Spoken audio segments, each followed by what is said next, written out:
Congrats, DNH Gamer. You came in first.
Oh my god, my hair.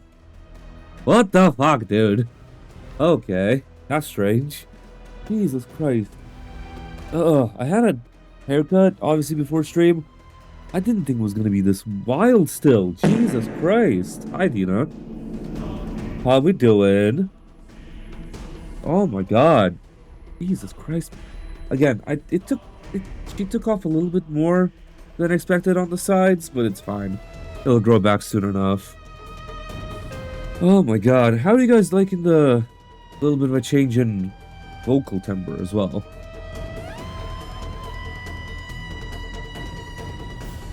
Because I'm trying to, like, I tried some stuff with the EQ, and it's like...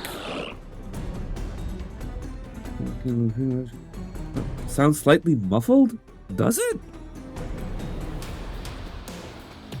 Does it now? Because, like, because when I was listening to it, it was sounding fine. Because I did mess around with the EQ ever so slightly. I was trying to get rid of the nasally bits of my voice and bring up the boom and the warmth a little bit. Like,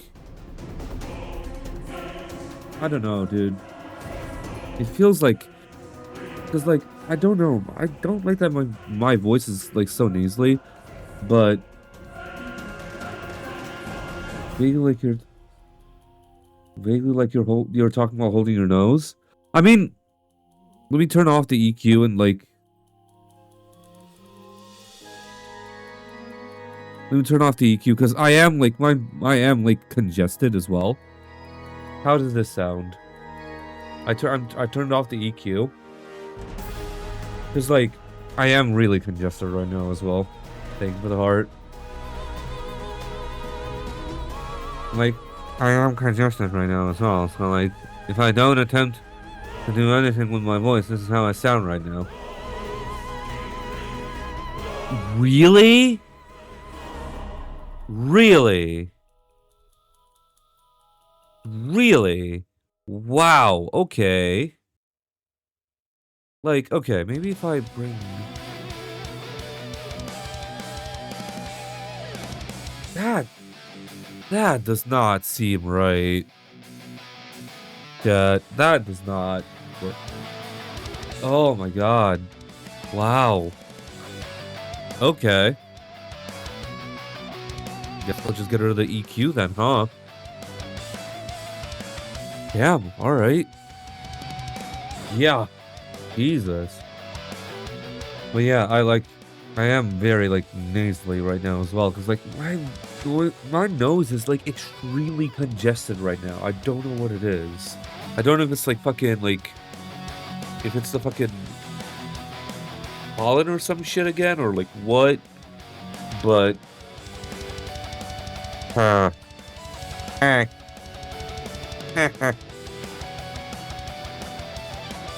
I don't know why the fuck, but I'm also just, like, louder. Hello? Okay. Also, just for some reason, like, my mic is extremely loud. I don't know why. It's like, I turned down the input gain, like, all the way down. And it's, like, extremely loud still.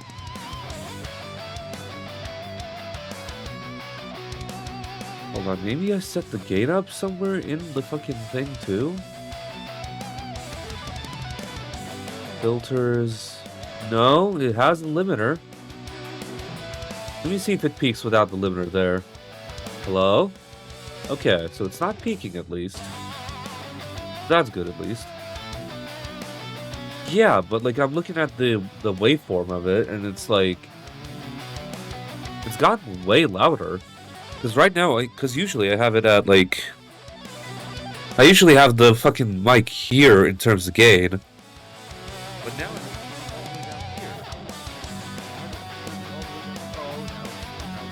Now it's caught up. Now it's caught up. Okay.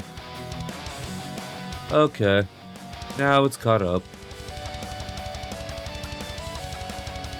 I had to turn the knob, like, all the way down again, apparently. Okay. There we go. Also, how do you guys like the audio ducking as well for the music? I applied the same one. Yeah, the game decided its own gains there, apparently, yeah. How are you guys feeling about the audio ducking as I'm talking with the music and stuff like that? I applied the same audio filter on the game audio as well.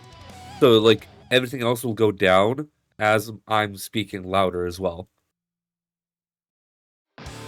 So, like, yeah. That's kind of what I set it as for right now. So let's crack open our first can of 3. Because tonight, we don't stop until Not Cry is finished.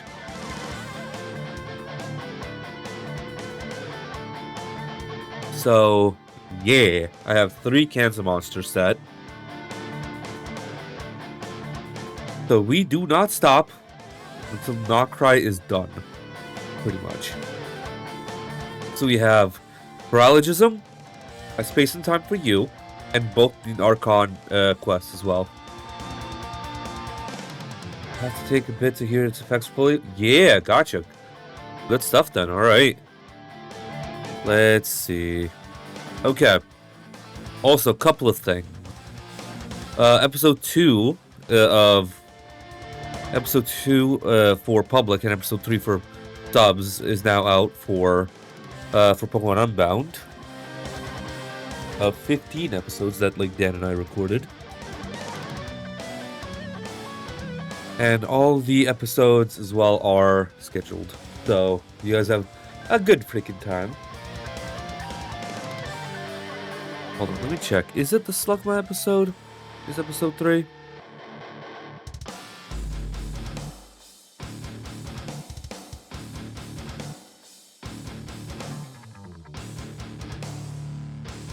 Yeah, it is episode 3. Yep. Okay. Here's the Slugma episode.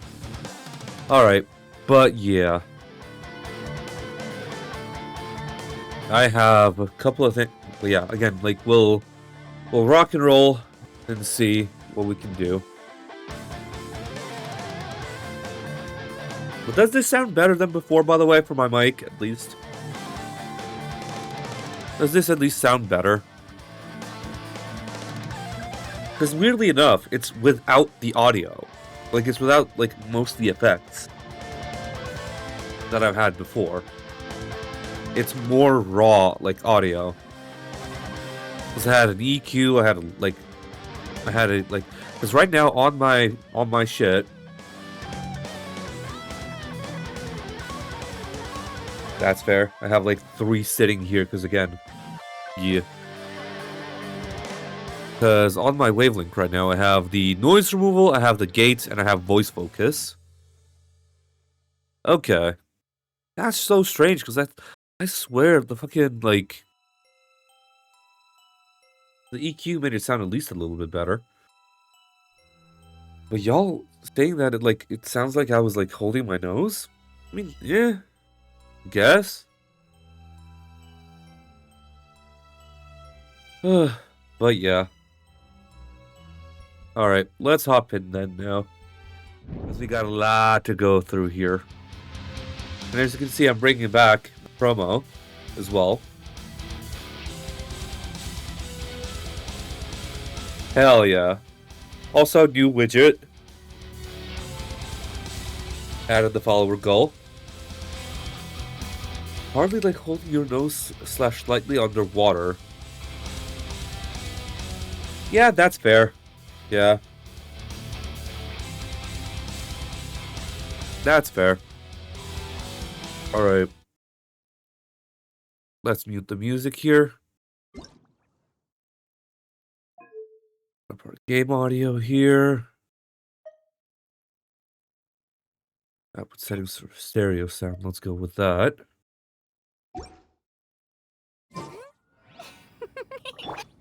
And yet again, we're on our NA account.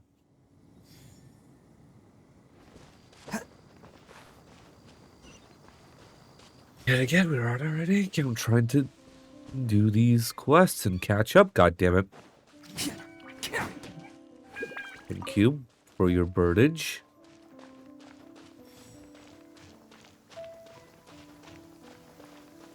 Oh, there's just random fowl already here, huh? Damn. I'll take that. Thank you. Okay. Sorry, what the fuck is that? What the hell? Oh. Continue quest, yeah. Yeah, now especially that Stario has the fucking skip button. You're more than, like, good to, like, skip through shit. Wow! The city is all decked out! Oh, it's beautiful! Festival season means no commissions, which means no Mora.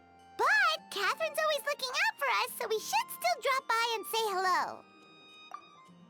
Sure, let's go. And also the events on Stario are pretty good, I'd say. Greetings, traveler. Paimon. Hey, Catherine! Still doing the whole no commissions during Windbloom thing? In general, yes. The people of Mondstadt don't delegate their work to others this time of year. But Yeah.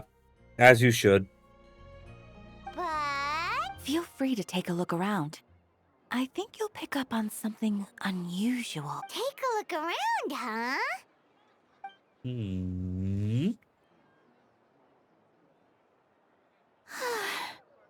It's finally Windbloom. And here I am ruining everything.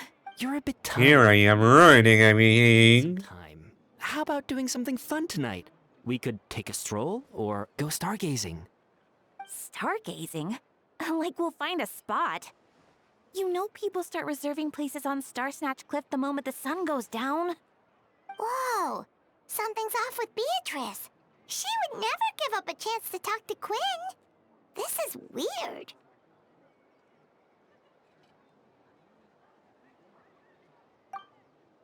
Oh, you're leaving? I can walk you home. No, it's okay. Thank you. I just need some time to myself. Besides, there's still something I need to do. The truth is, Quinn, not long ago, What is it? Is there something wrong? Never mind. It's nothing. Actually, Quinn, I think we should stop seeing each other for now.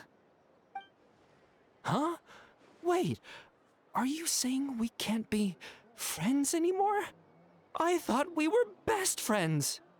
Did you see that? Beatrice ran off without looking back. Oh, we go adventuring in other nations for a bit, and one of Mondstadt's best friendship stories is already over?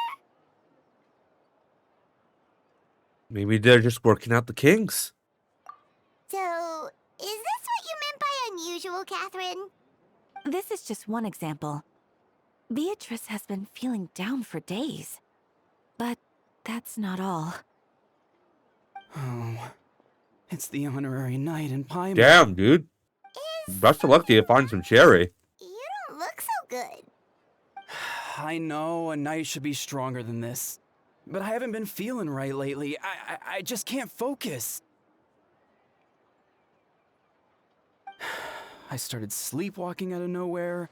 Sometimes I'd even wake up in the middle of the night standing in a random location outside.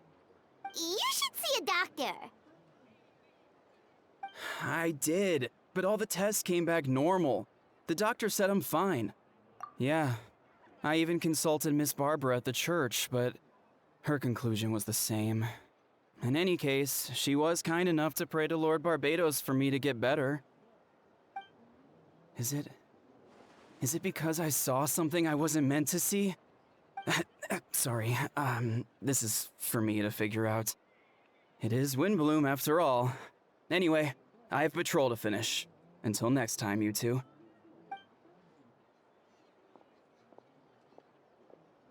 Huh. Is it something in the air,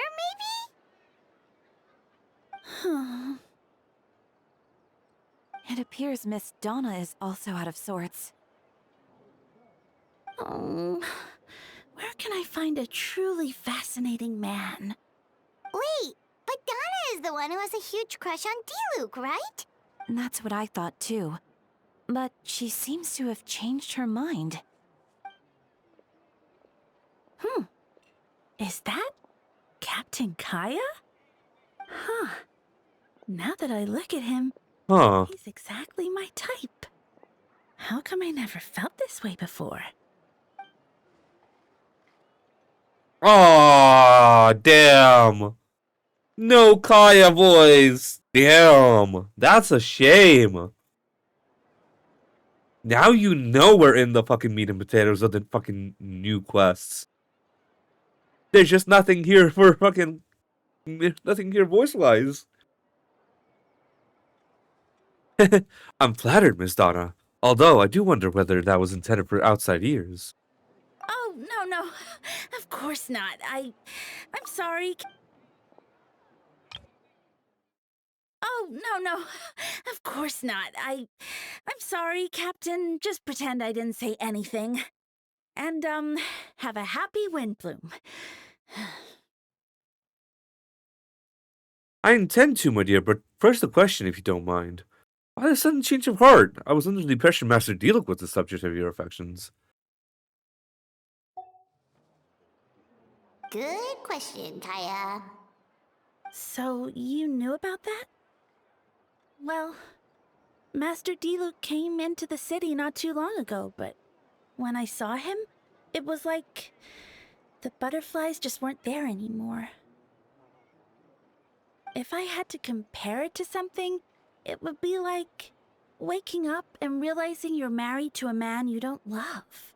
But then I saw you, and it wasn't that something was different about you. I can't really explain it. It was just a feeling. Damn. I understand.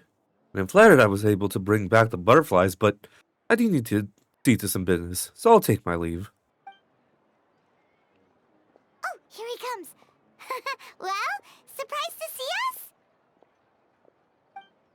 Not at all. You are the exact two people I've been trying to find. So Tom, Paimon, how have you been? All good. How about yourself and the rest of the Knights of Favonius? To answer that requires a private conversation. Catherine, do you mind? Not at all. Have fun, you three. So, you said you were looking for us. Yeah, yes. Jean sent me to find you when she heard you were back in Mondstadt. Well, let's discuss the finer details back at headquarters. Alright. Yeah.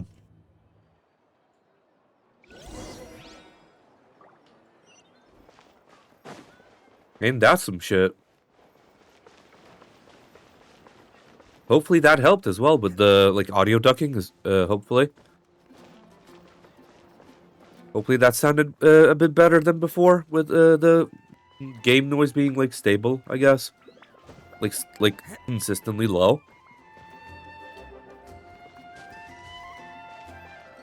Because I know sometimes I just don't talk. Especially with, like, when we play story. So, like, I felt, yeah, why not? Why not just lower the game by ducking? Why not just do audio duck? Why not just do audio ducking and make it just better? Ah, Kaya. You found them. Yep, I managed to track him down. Good. With what's about to happen, it's great to have you in town. Whoa, headquarters are packed. What's going on? Huh. Honorary Knight Paimon. Oh, it's an honor to meet you. I believe introductions are in order?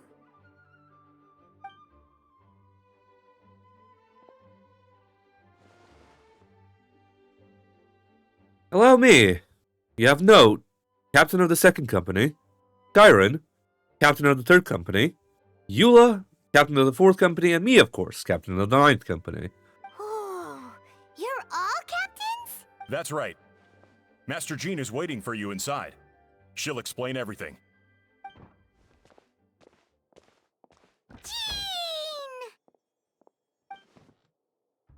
Jean! Paimon, thank you for coming. Is everything alright? There are tons of people outside. Ah, yes, that would be the captains. You know a few of them already, but I'm sure there are some new faces. There have been a number of incidents in Mondstadt.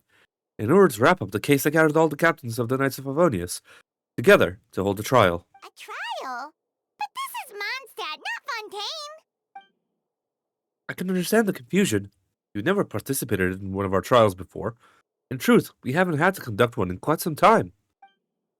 The Knights of Favonius oversee most matters of law and order in Mondstadt.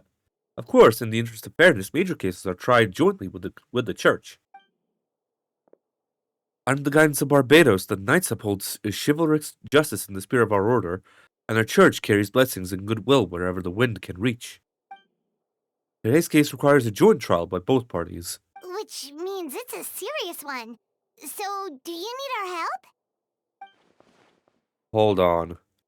The group of people we saw in the corridor just now, there was someone missing. Where's Albedo? Right. He's the captain of the investigation team. But we didn't see him out there. An observation traveler. This exactly happens to be why I called you here. The upcoming trial against Captain Albedo, we will do our utmost to understand the facts of this case and deliver a fair and impartial verdict. Albedo is the one on trial? What did he do? Jean, time. Understood. Traveler, Paimon, come with me.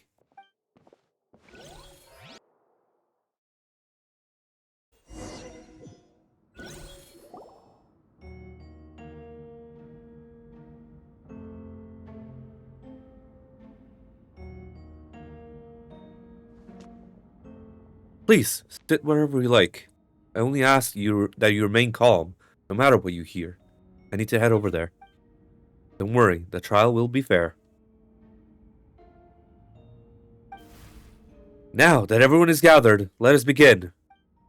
With Grandmaster of Arca away from Mondstadt for the time being, I, Jean Gunhilder, will oversee today's proceedings. Mr. Dahlia, Deacon of the Church of Favonius, will serve as assessor. As representatives of our respective organizations, we will ensure a just verdict in this case. Oh, that's a new face. Deacon of the church. Does that mean he works with Barbara and Rosaria? The defendant in today's case is the captain of the investigation team, Albedo. Albedo, what did you do? Certain aspects of this case are classified, and it remains uncertain whether the alleged victims are citizens of Mondstadt. As such, this trial is not open to the public. Identities of victims are still unknown? Strange. If guilt is established in this case, all facts will be made public after the final verdict is delivered. Now, the captain of the logistics company, Miss Hertha, will present the charges. The court appoints Mr. Kaya to speak on Mr. Albedo's behalf. Are both parties ready to proceed? Yes. Ready to proceed. Miss Hertha, the floor is yours. Prior to this trial, the Knights of Favonius, in conjunction with the Church, launched an investigation into Mr. Albedo for suspected murder and unlawful disposal of human remains. Murder? A witness stated that, 11 days ago, in the middle of the night, she saw the defendant southeast of the city gates, dragging a large object she later identified as a human body.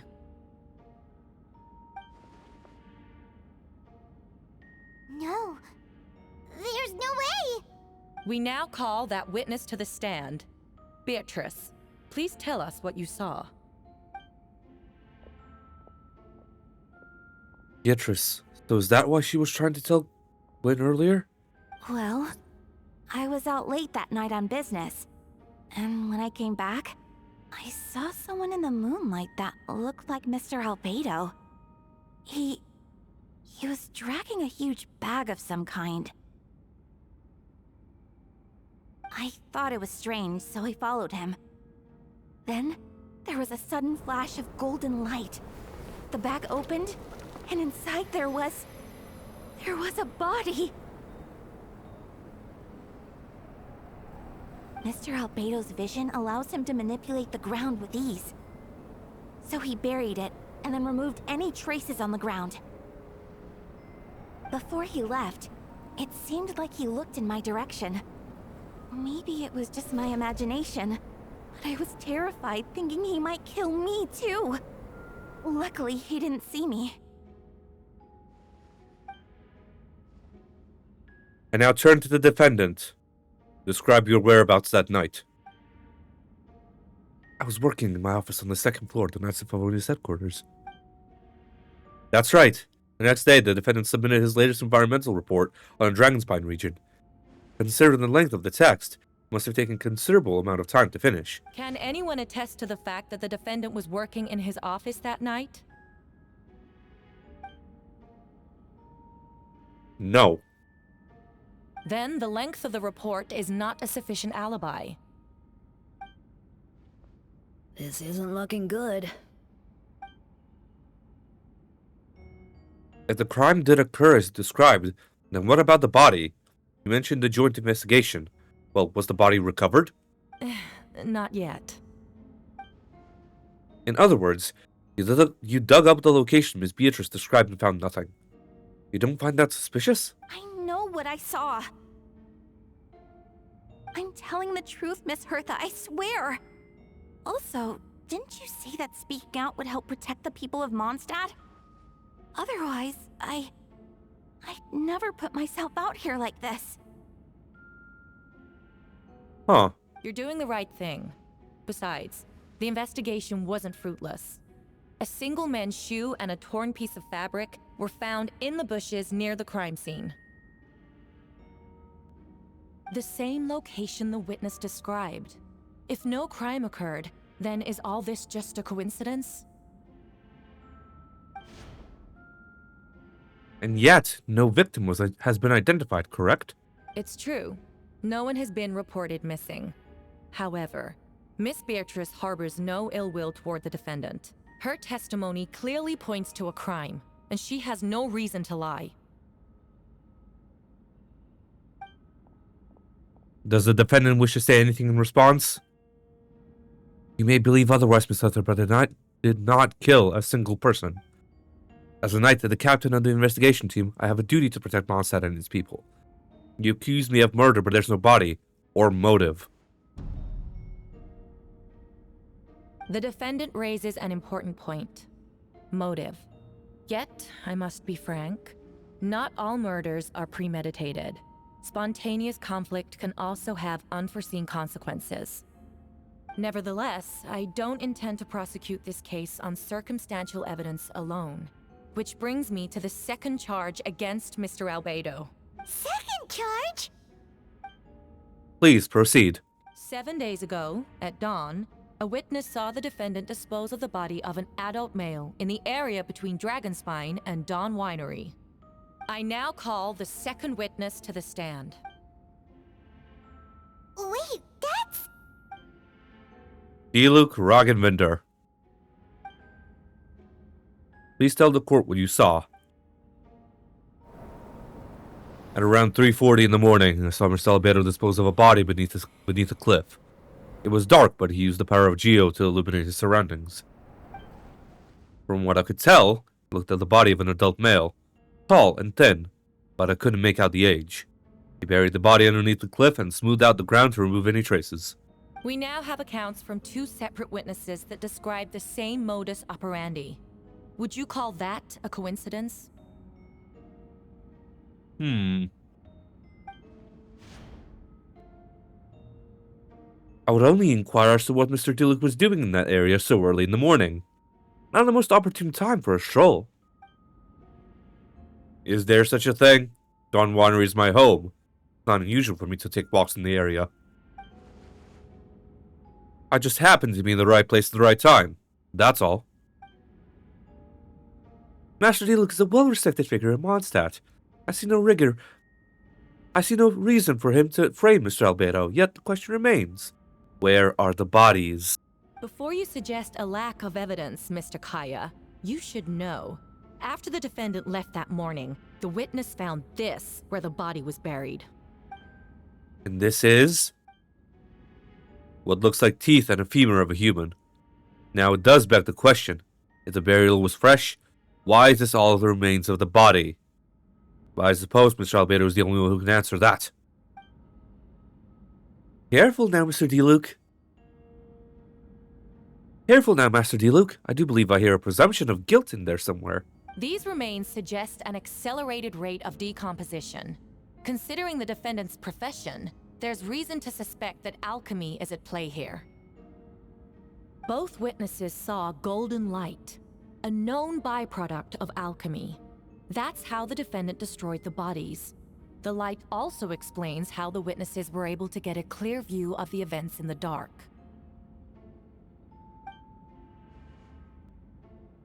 So that's your angle. Alchemy.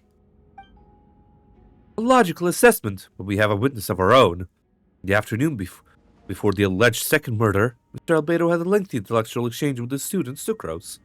The two were in the library until the next morning. Why did the discussion last so long? Miss Sucrose was presenting the results of her research. She noticed some flaws in the data and insisted on reviewing her calculations until the next morning, with Mr. Albedo present. That's right. We were in the library together. You're certain Mr. Albedo was present? Wow, there's just no fucking voices in this quest. Holy shit!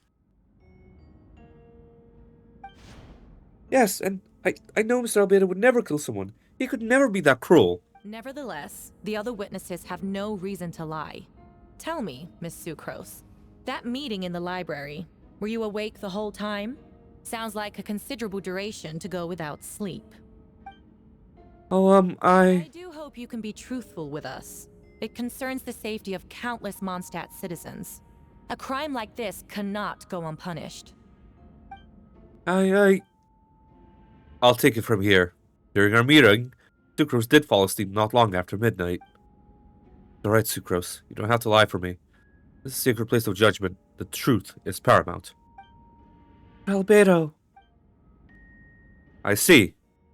Then I'm afraid your alibi cannot be substantiated. Do you understand? Yes. I know claiming innocence without proof isn't enough. But the prosecution's argument has its own holes. There's been no mention of motive, or what exact method could reduce a human body to those remains. No conclusive evidence of guilt. But the witness accounts do match to an extent that can't be dismissed. This is a tricky one. Allow me to submit another piece of evidence. The investigators intercepted one of Mr. Albedo's correspondences. I will now read the pertinent parts to the court.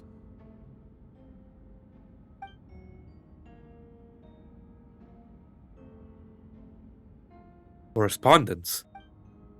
Oh no, that envelope does look like it belongs to Mr. Albedo. I have never abandoned the subject of human research. In fact, delving deeper into Dragonspine has led me to realize that the concept of life could be further expanded and transformed into that of birth. The mystery of human birth is often linked to death. As such, death is the most suitable material for the creation of new life. To that end, we must engage in a process of putrefaction and refinement.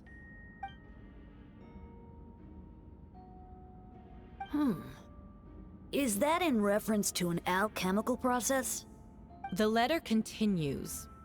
Experimental trials have been carried out in the northwestern part of Dragonspine, in the area southeast of Mondstadt's main gate. The data is as expected. Just as you endeavored to do, I too shall take up the path of creation and break through current limitations to reach a new realm of living beings.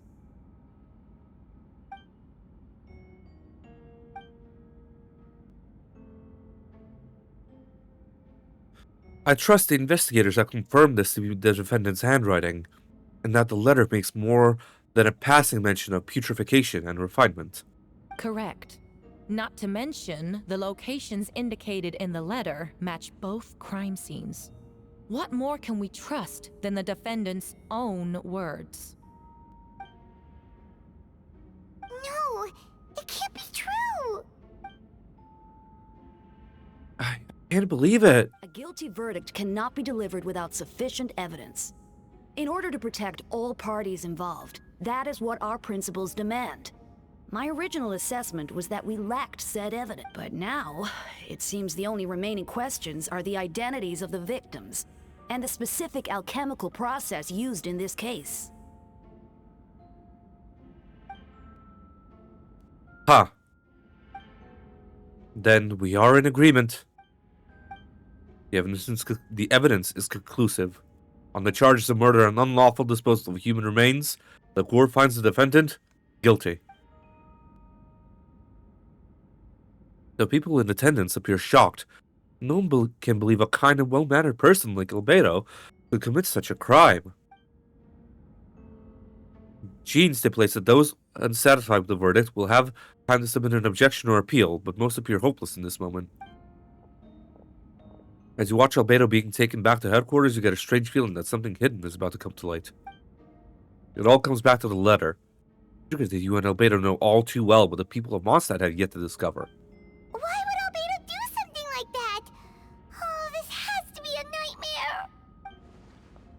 nightmare. Albedo told me his secret once that he was a synthetic human created through alchemy. Would that have something to do with this case? But what? Following Rheindarter's footsteps just because he's an alchemical creation?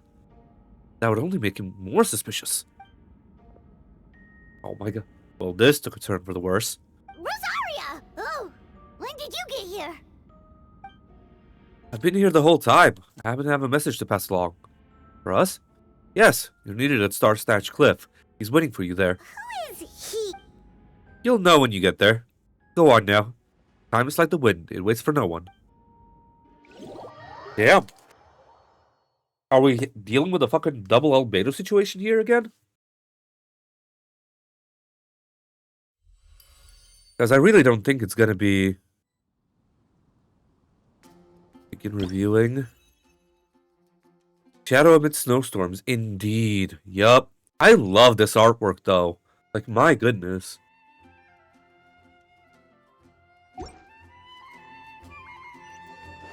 Go to Star Snatch Cliff. Alright, let's fucking go, dude. Jeez.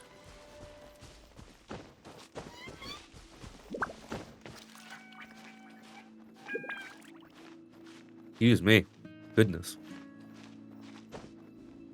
But yeah, we're doing this quest, and then we're doing Space and Time for you. And then we're going into Not Cry.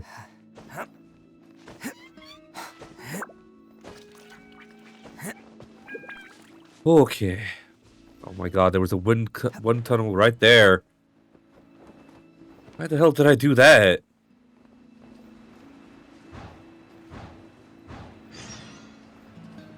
Venti!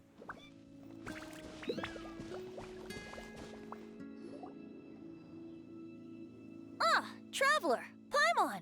I could hear your arrival upon the wind. Were you looking for me? Venti, did you send us that message? No, I did. Oh? Whoa, where did you come from? Wait, Venti, do you know this guy? His name is, what is his name again? Didn't think I was that unmemorable. I'm Dahlia, Deacon of the Church of Favonius, and Herald of the Animo Archon Barbados. Not gonna forget next time, right? So you called us here so we could meet with Venti? That's right. I noticed you during the trial. The legendary honorary knight. You seem to have a lot of thoughts on your mind, so I thought we should have a chat. After all, I am the Herald of Barbados. If the people of Mondstadt are in danger, I should keep the Animo Archon in the loop. Oh shit, he knows! Wait then. About what? The fact that my tavern-hopping nomad of a friend is Barbados himself? Don't worry, Dahlia and I are close. He knows everything. That's fine. That's fun. Besides, a god needs someone to communicate their will in a formal setting, and no one does that better than Dahlia. Two twinks in correlation. Let's go. Not that I saw that coming when we first met. But back to the matter at hand. I believe you two already know about Albedo's background. If you mean his true identity, then yeah, we do. So, you know too, Venti? That's surprisingly Archon-like of you. Well, I knew from the moment Daughter and Alice brought Albedo to Mondstadt. When those two are in town, no one can afford to slack off. Oh, for real. The Kryda Prince, a perfect specimen of synthetic life. At this stage of the case, there are countless questions surrounding Albedo's motive. His true identity is a potential weakness. A synthetic being loses control of their sanity and goes on a killing spree. That's how a novel would frame the story, and people are inclined to agree. Albedo has told us before that humans often value the ordinary over the transcendent and miraculous. And the slightest difference is perceived as other, a very common phenomenon. Which means we need to find a way to help your friend. What do you know about the situation, Vente? Me? Well, I know that Albedo is a synthetic being, and that a lot of strange things have been happening in Mondstadt, even though Windbloom should be about drinking and having fun. We noticed that too! The minute we got here, something was off.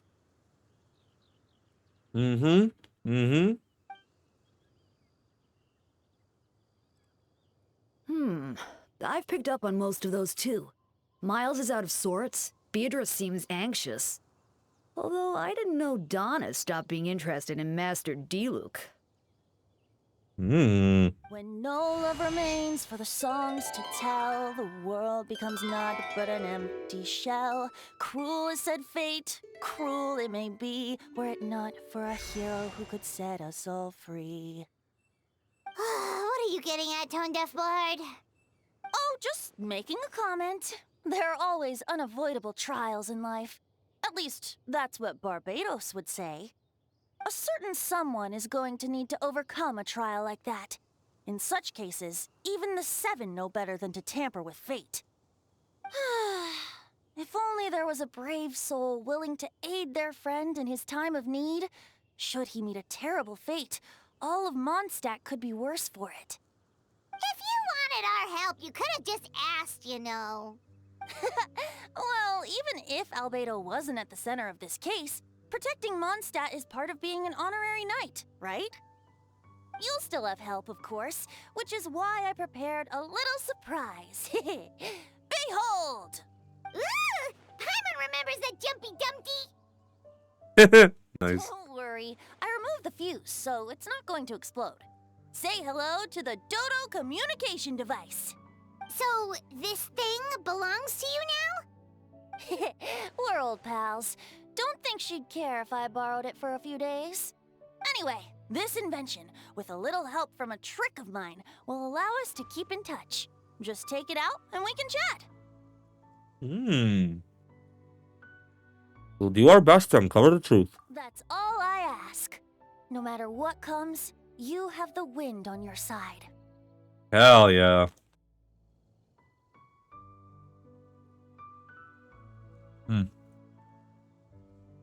There we go. Done with that. Okay. All right.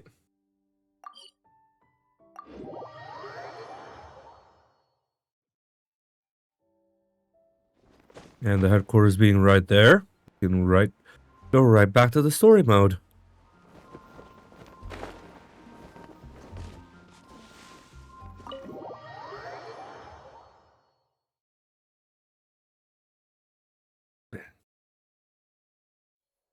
Alright.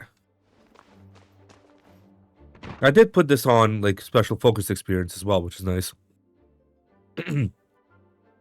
I know you all must be shocked, but the evidence is solid. Albedo's situation is not looking good. I still don't believe Albedo would do something like that. Using living people as alchemical test subjects? It's like something out of a novel. Perhaps it's best for me to remain impartial, but I've worked with Albedo before. He's an alchemist, not a sadist. This version of events is as hard for me to accept as anyone, but Barca once said Albedo is very different from the rest of us. Perhaps there are things we still need to learn about him. Let's see what Albedo has to say for himself first. Would you mind giving me a moment, everyone? A private matter requires my attention. Hey, Jean! Tom, Paimon! Perfect timing. Kai has a favor to ask.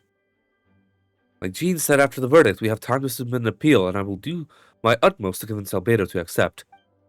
He's been acting strange, and I can't read him for the life of me, but I need you two to start investigating the case. Investigate the case? Yes, it's also time for you to get involved. Do you want us to join the joint investigation? No, we'd like you to launch an investigation of your own. I'll continue working on his defense in the meantime. If you find anything that might help his case, just let me know. I know it's against the spirit of the season to task you with this, but Albedo is a trusted member of our ranks. You owe him the benefit of the doubt. Of course, I'll look into the case on my own. I know you'll get to the bottom of this, Traveler. You've never failed us in our time of need. But what if the accusations turn out to be true? Then you will have done Mondstadt a great service all the same. I'm expecting a retrial. Until then, you're welcome to have a look around Albedo's office on the second floor. I'm counting on you. Alright, Albedo's office on the second floor? Oh my god! They actually get to go up now? Not an invisible wall? Oh my god! Oh my god! Wait, Captain Kaya, surely I can't just... These two are on Jean's orders. He asked them to investigate Albedo's office. Oh, in that case, head on in.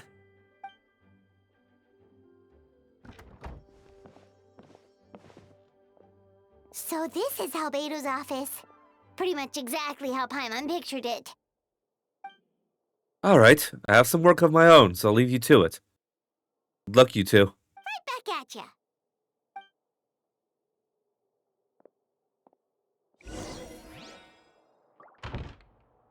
Get Albedo's desk. Indeed. Alright, let's... There's a stack of books on the desk, mostly relating to alchemy, environmental science, and life science. Some pages have been marked with alchemical symbols, and others have S-shaped or triangular symbols drawn on them. Any potential meaning is unclear. Wow, these books are so fancy! Albedo must have gone to great lengths to get them.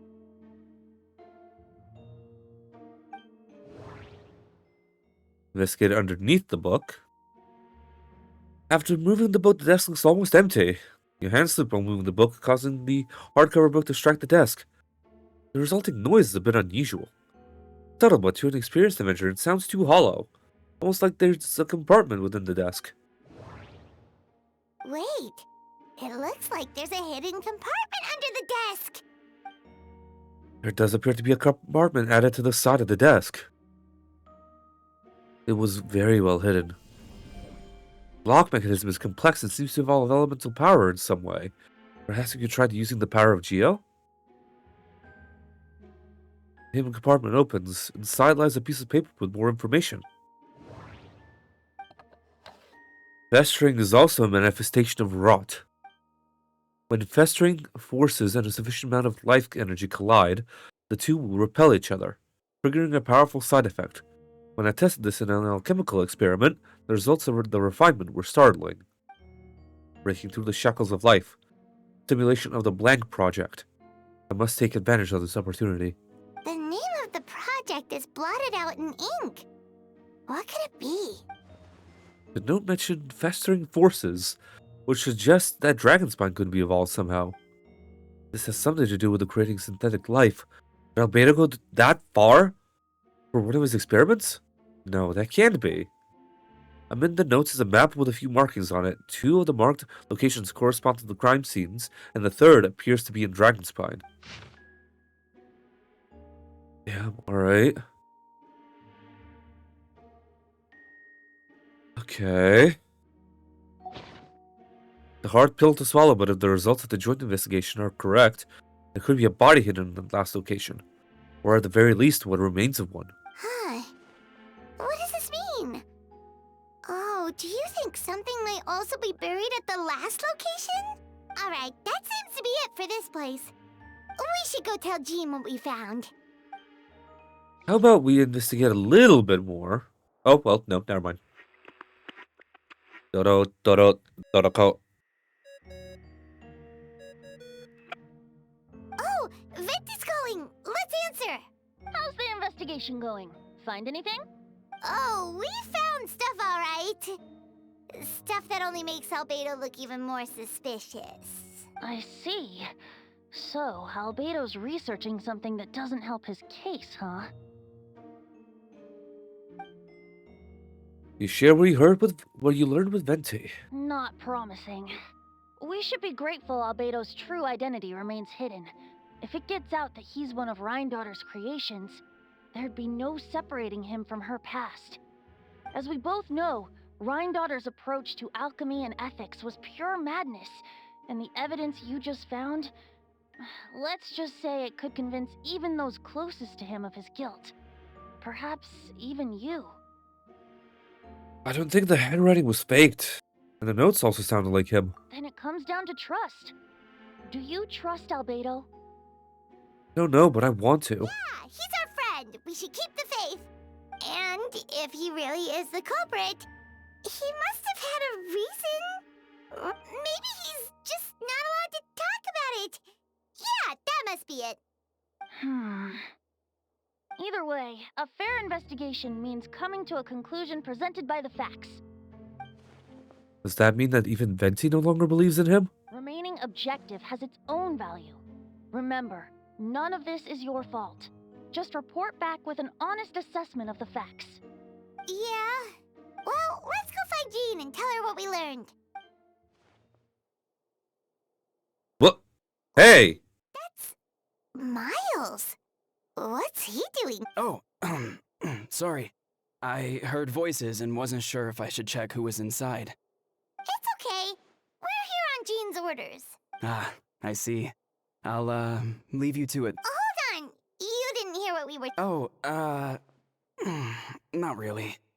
Nothing that made sense anyway. Well, do us a favor and just forget anything you might have heard, okay? Yeah.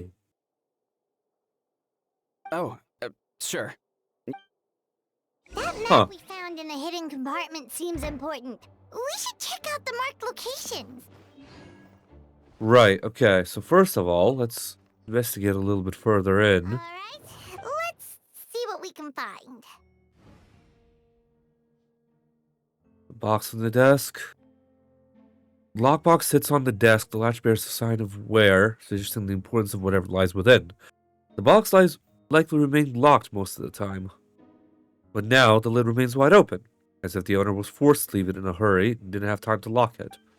Perhaps the letter intercepted by the investigators was once stored here. The remaining contents shouldn't hold much weight as conclusive evidence, but you still get a strange feeling after reviewing them. Elegant penmanship. The letter reads, "In addition, I do happen to have some information on the subject of our last discussion. The materials and arcane formation required for human transmutation. Information in these records likely originate from Kandrian art of Chemia, but relevant documentation has not been well maintained over time, so I cannot guarantee that there are no errors or omissions. Thanks for your past assistance. I've enclosed the records with this letter." That does not mean I support your pursuit of this research. Ethics aside, I'm not convinced it's even possible to create a human whose existence is identical to our own. The idea that the dynamic of creator and creation could exist within the same species is cause for concern. Even with a talent like yours, I must urge you to proceed with caution. The signature belongs to an unfamiliar name, but on one that also appears on an alchemy book nearby. You skimmed the preface and learned that the author is an old and accomplished alchemist. This person is likely a friend from Albedo's academic circle. Someone who owed Albedo a favor, but also urged him to refrain from conducting dangerous research. Human transmutation? Is Albedo seriously looking into that? Ooh, Paimon doesn't want to think about that. Doesn't look good, but this letter can't directly prove that Albedo did anything. Besides, a technique like that must be too dangerous to share with the public, right? That's why it wasn't brought up during the trial.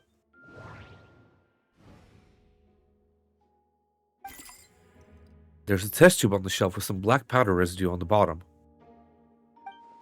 Next to it lies a neatly written note. Chalk is the next stage after soil, but the current available materials are still insufficient to construct a stable structure. Nope. No idea what that means. Not sure if it's too hard for Paimon or too hard for anyone outside this line of work. Let's get the research notes. Albedo's notes lie on the table. They resemble the ones you've seen before, but the contents are different this time. As always, the penmanship is impeccable. Careful and neat with a certain elegance to its uniformity, much like the man himself. One of the notes reads, putrefaction should be regarded as a counter-stimulation to the process of life, like a highly efficient and destructive spell of rot. Upon use, the target will decay within an extremely short period of time, turning into dust that is nearly invisible to the naked eye before dissipating into the air. Damn. Yeah, our results just kind of remain the same.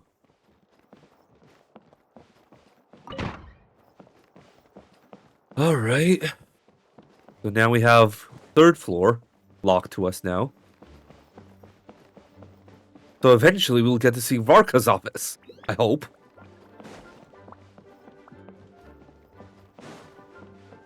So I assume there's going to be another captain's office somewhere here. On the 2nd floor. It's probably going to be Kaya's office or something like that.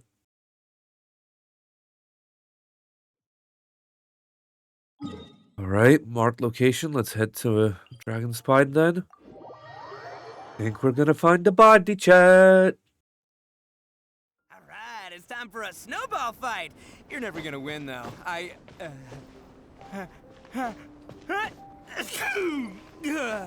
Yeah, I feel that, Ito. I feel that, buddy.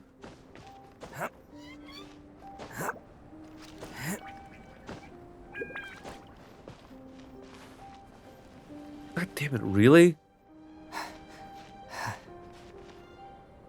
Let's regain our stamina first before we keep climbing. God damn it.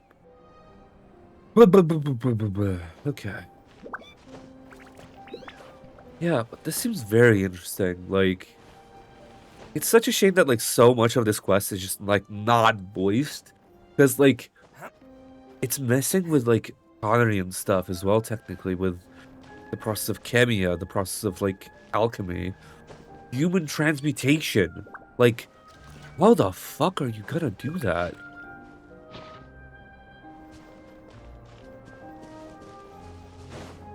Oh, there it is. We should be getting close. Oh, look over there! Although everything is covered in snow, as a seasoned adventurer, you notice a spot on the ground that looks quite different from its surroundings. You remove the snow and find a sizable hole underneath, large enough to fit a human body. But the hole is completely empty, and the surrounding markings make it look like something was dug up. Did an animal do this, or some monster? Weird. There's a hole, but no body. The prosecution's argument is that Albedo used alchemy to destroy the bodies. But this location is different from the other two. Why not fill the hole? Or smooth out the ground like the other places? One person did all this, why not remove the traces like the others? If Albedo isn't the one responsible, why was this location marked in his notes? Huh. Very strange.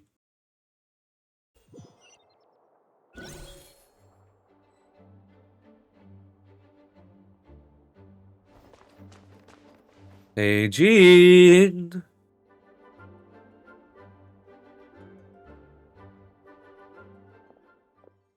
You're back! Did you find anything? Yeah, but none of it helps Albedo's case.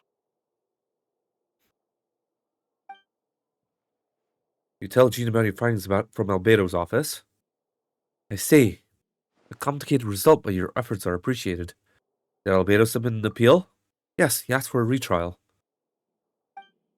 There are still questions surrounding the identities of the victims and the disappearance of the bodies.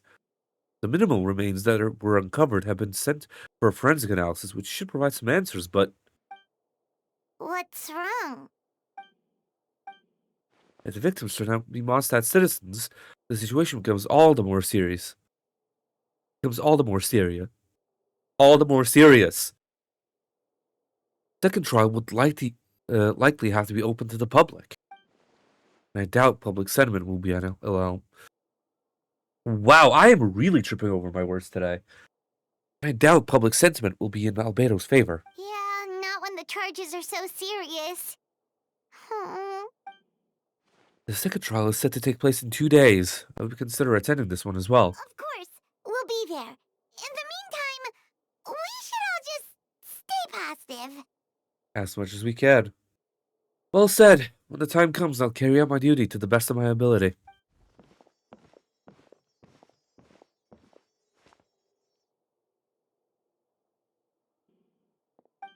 Miles.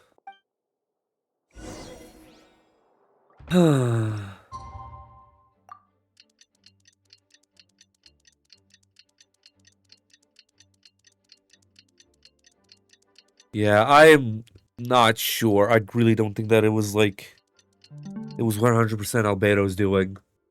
I really don't think so. We should meet up with Jean. It's about time for the second trial. Ah, you two. Let me know if you're ready, and we'll head out. Ready. Alright, follow me.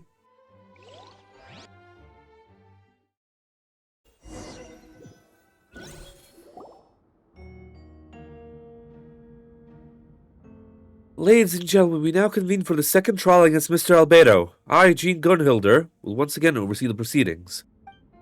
Representatives on both sides remain unchanged, and Mr. Dahlia will continue to serve as assessor. Ms. Hertha represents the prosecution, and Mr. Kaya speaks on behalf of the defense. The defendant in this case is Mr. Albedo, captain of the investigation team. With that, I now bring this trial to order.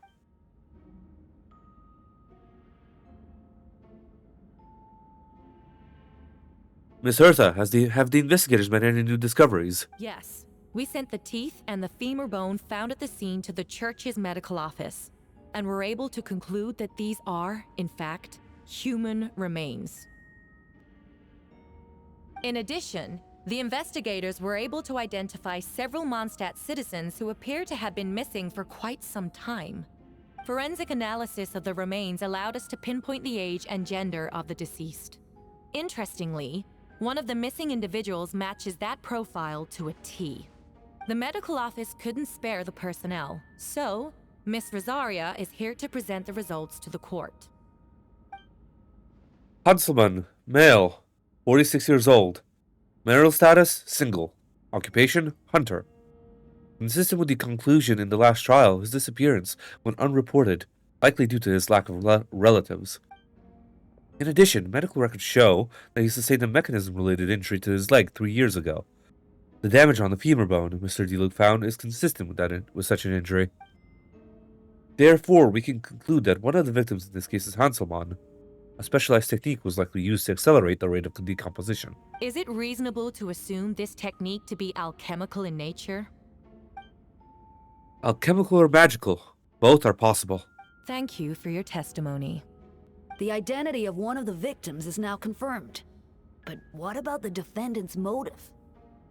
Considering what he wrote in the letter, we can deduce that the defendant needed subjects for an alchemy experiment. Who better than individuals whose disappearance would go unnoticed? In other words, he sacrificed the good people of Mondstadt for his own gain. In addition, another witness has agreed to testify. Miss Donna, if you would. Another one, huh? Wait, Donna from the flower shop? I'm sorry it took so long for me to come forward. But the night Master Deluxe saw Mr. Albedo, I was there too. Oh, so you were stalking Deluke, huh?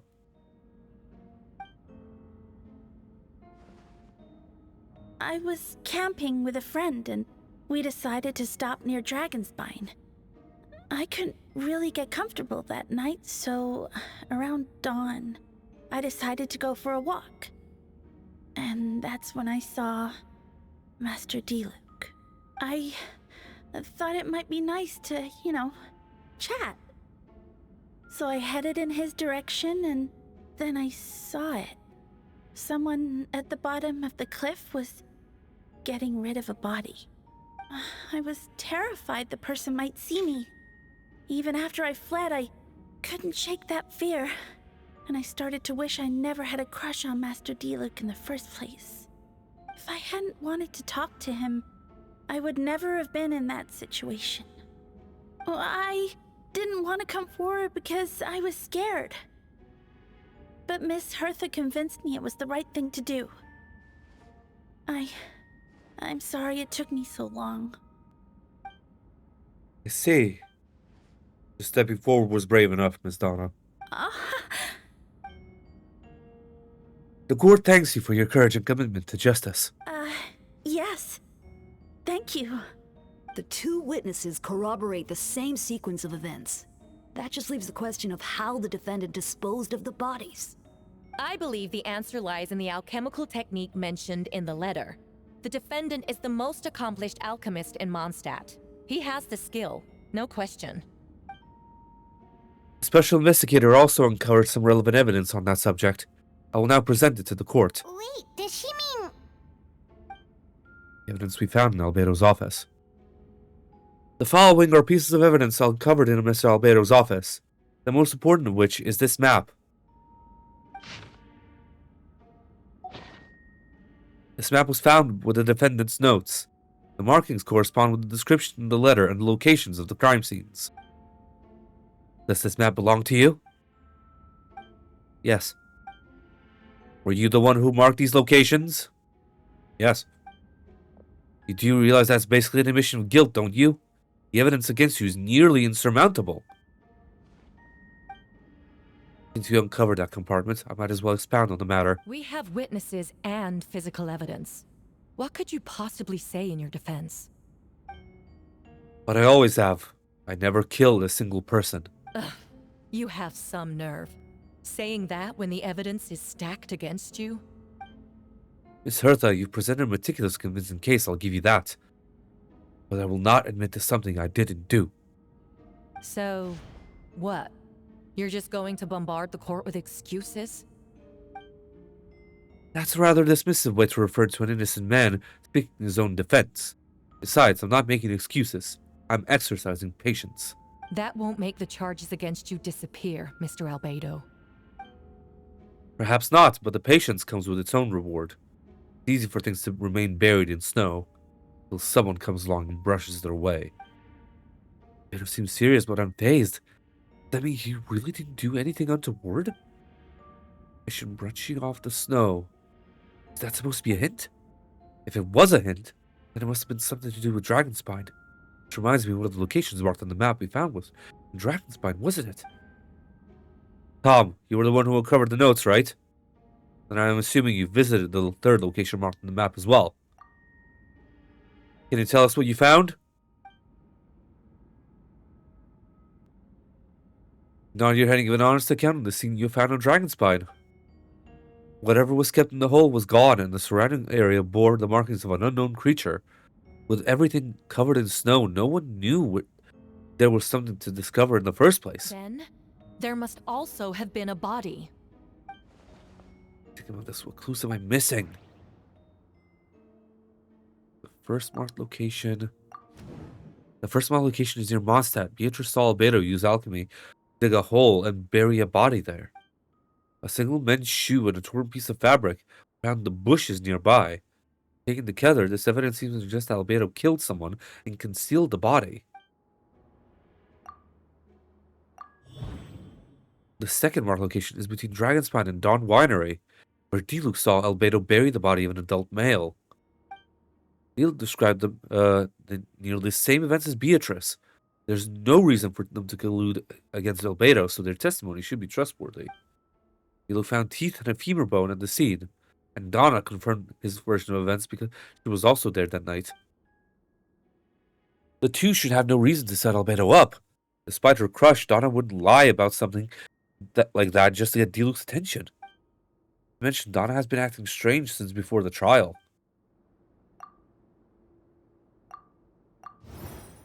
The third marked location is in Dragonspine. We only knew about it because we found the map in the hidden compartment.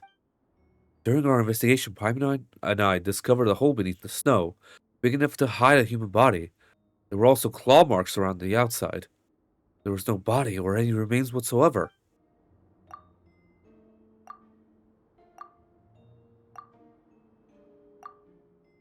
No, that doesn't make sense. The differences between the marked locations. Albedo marked these 3 locations on the map found in the hidden compartment. There are also some similarities and differences between them. Based on what we know, all 3 locations were likely used to hide bodies. The holes dug in each area certainly seemed big enough. Unlike the first 2 locations, there were claw marks around the hole in the 3rd location, and no witnesses saw anything happen there. Dragon's Spine is home to all manner of monsters and wild animals. Some kind of creature have dug up the body? But why wasn't the case in the other why wasn't that the case in the other locations? The marks didn't look fresh, which means the hole at the 3rd location has been there longer than the other 2. But if the hole at the 3rd location wasn't made around the same time, does that mean it's connected to a separate incident?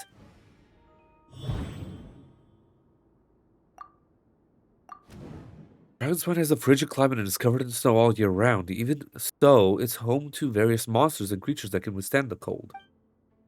Deep within the mountain lies the remains of an even more mysterious creature, Durin. Although the dragon has been dead for a long time, it still possesses a peculiar life energy. I think about it, a lot of strange things have happened on Dragonspine. Most people know that Albedo is as an alchemist and the captain of the investigation team. But in truth, he is the Kreide Prince, a synthetic human created by one of the 5 sinners, Gold Reindotir. Albedo is steadfast, intelligent, and treats everyone with kindness and respect. I think most people would agree with that statement. He's also a calculated thinker. It's fair to say that. If he did commit a crime, it would also likely be well concealed. Up until now, Albedo has never displayed any ill will towards humanity, and he also seemed like his normal self. As his friend, I shouldn't reveal the truth about his identity, but that would only make things worse for him.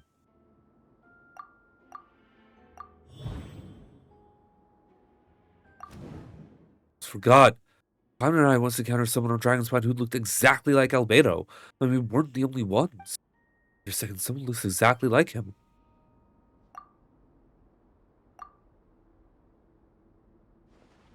Guess Albedo has a plan, so I should help him out. Does he want me to do when I'm breaking the case? No, I should play it safe. I made an honest assessment of the facts. I should also be honest about my doubts too. It's only fair. Besides, I think I understand what Albedo was trying to tell me just now. I'd like to address the court, if I may. If I was the one who investigated the office, and I believe the results raise a few questions. Regarding the 2 cases addressed in the previous trial, it was established that, after disposing of the bodies, the defendant used alchemy to restore the ground to its original state. That wasn't the case of the 3rd location. The hole was still there, with dirt scattered around the perimeter. It looked like something had been dug up. This was all done by one person. Why wasn't the 3rd scene given the same treatment as the others? Why weren't the traces removed? In addition, the markings around the 3rd location weren't fresh, which suggests that the Dragonspine incident happened at a different time. For those reasons, I believe there's still reasonable doubt in this case, and I hope the verdict reflects that. Thank you. Astute as ever, Traveler. Questions there may be, but allow me to point out. There is no evidence to suggest that anyone besides the defendant knew about the 3rd location. And the map was found in his notes. That fact alone makes him the most plausible suspect. Unless Mr. Albedo suddenly plans to deny that the map belongs to him. Allow me to respond to Tom's point. If all I cared about was providing my innocence, I would indeed do as you described, Miss Hertha, and deny any connection to that map. But that is not what I intend to do. That map does belong to me, and I did hide those things at those 3 locations. What? There were indeed bodies at each location, and I did kill and bury someone on Dragonspine. Ha! So you admit it. Let the record reflect that the defendant has confessed. You're mistaken, Miss Hertha. The story doesn't end there. Some time ago, I encountered an uninvited guest on Dragonspine. Someone who wanted to take advantage of the deserted nature of the region to eliminate me in secret. His desire to kill me led to an altercation where I killed him instead, and buried the body on the mountain. The 3rd location marked on the map. Actually, the traveler Amber Bennett and I were with Albedo that day. The Adventurers Guild was holding an event on Dragonspine. After it ended, we all left the area. If the person Albedo is referring to is different from the one we encountered on the mountain, then The altercation must have occurred after we left. This only proves that the defendant is guilty on all counts. Those innocent people, their blood is on your hands. No, you're wrong. You deny it? After admitting to murder for the whole court to hear? You've clearly lost your mind. If you would let me finish, Miss Hertha, I could get to the important part. The man who attacked me on Dragonspine was my height, with blonde hair and blue eyes, dressed in clothes nearly identical to mine. So someone who happens to look exactly like you? Exactly like him? So I was right. Let's come back to what happened back then. It's one thing to look similar, but for the clothes to be the same? What's going on? I don't want to be here anymore. Regardless, the important thing is that you admit to killing someone on Dragonspine. Yeah, like... Exactly. Yes, I killed someone that day. Someone who looked nearly identical to me. But I have never said that someone was a person. I see. Then it appears I need to withdraw my testimony. What? Everyone! I brought her! Wait, you... The person who just came in, isn't that Hertha? What the hell is going on? Why do you wear my face? Hello to you, too. As you can see, this is Hertha, the logistics captain of the Knights of Favonius. I see what's going on here. It's all been leading up to this, hasn't it? Your confession. It was all an elaborate stunt to set me up. You want to undermine my credibility? Fine. It doesn't eliminate the mountain of evidence stacked against you. All I want is justice for the people of Mondstadt. Order in the court! I've been stationed on Dragonspine all these years because that is where the subject of my research lies. The dragon, Durin. Several hundred years ago, the Dragon of the East, Dvalin, defeated Durin in battle, and with the help from Barbados, healed his remains on Dragonspine. Durin was created through alchemy, one of the finest specimens of artificial life. As such, death was not a true end for him. His heart still beats and grows more revitalized by the day. My impostor on Dragonspine was a failed specimen abandoned in Durin's stomach. An unsuccessful iteration of the Homunculus project. Homunculus? Are you trying to insinuate that I'm some kind of... homunculus? Because it looks to me like the artificial one is standing right there. Some kind of imposter you dragged in from Dragonspine. So this is what I look like when I fly off the handle. Huh. You know, they say imitation is the best form of flattery, but your impersonation has overstayed its welcome. Master Jean, what are you waiting for? We've known each other for so long. You recognize the real me, don't you? The two of you look identical, but judging based on demeanor, the new arrival actually seems more like the Hertha I know. That means nothing. By that logic, I could just as easily accuse the Albedo in this room of being an imposter. How do we know he isn't the fake one? A cold-blooded killer who replaced the real Albedo long ago. Then, how about something only the real Hertha would know? The longest scar on my body. The knights who fought alongside me that day should remember where it is. I remember. Let's hear your answer.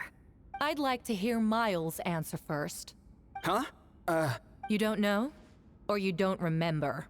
I heard you've been acting strange these days. Disoriented? Confused?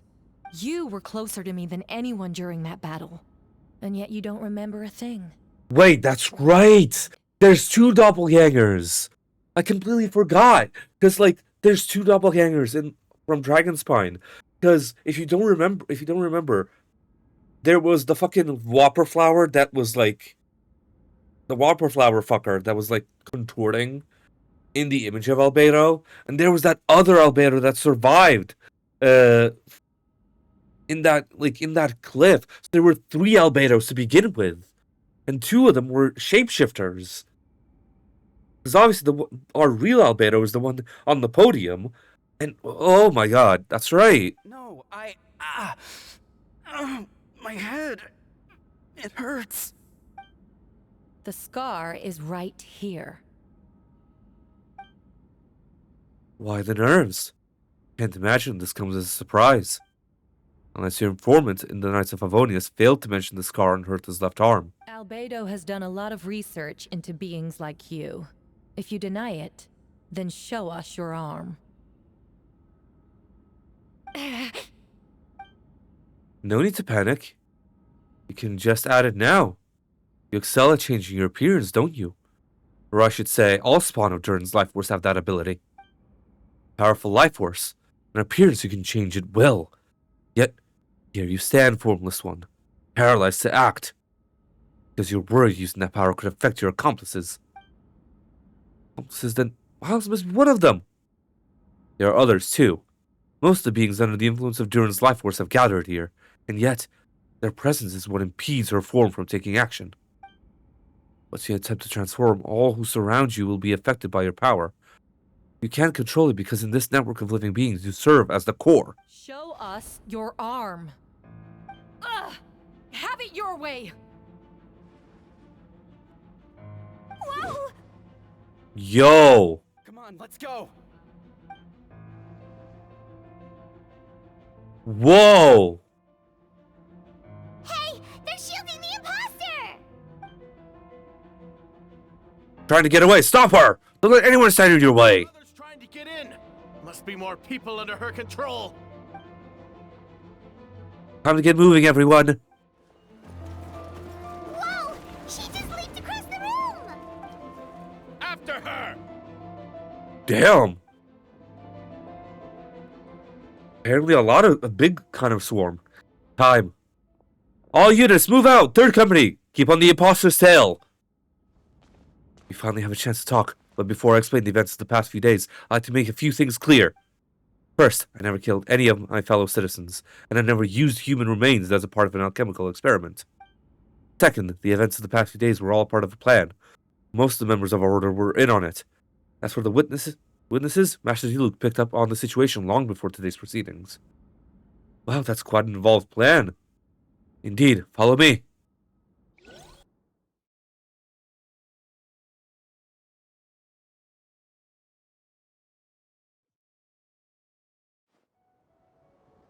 The slimes?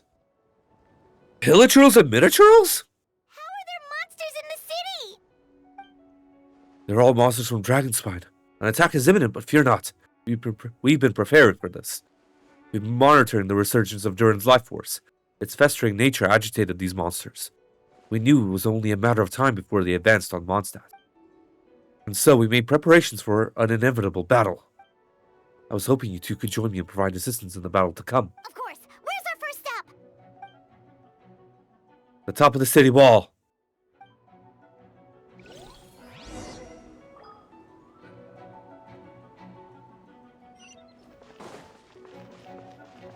Alright, let's go.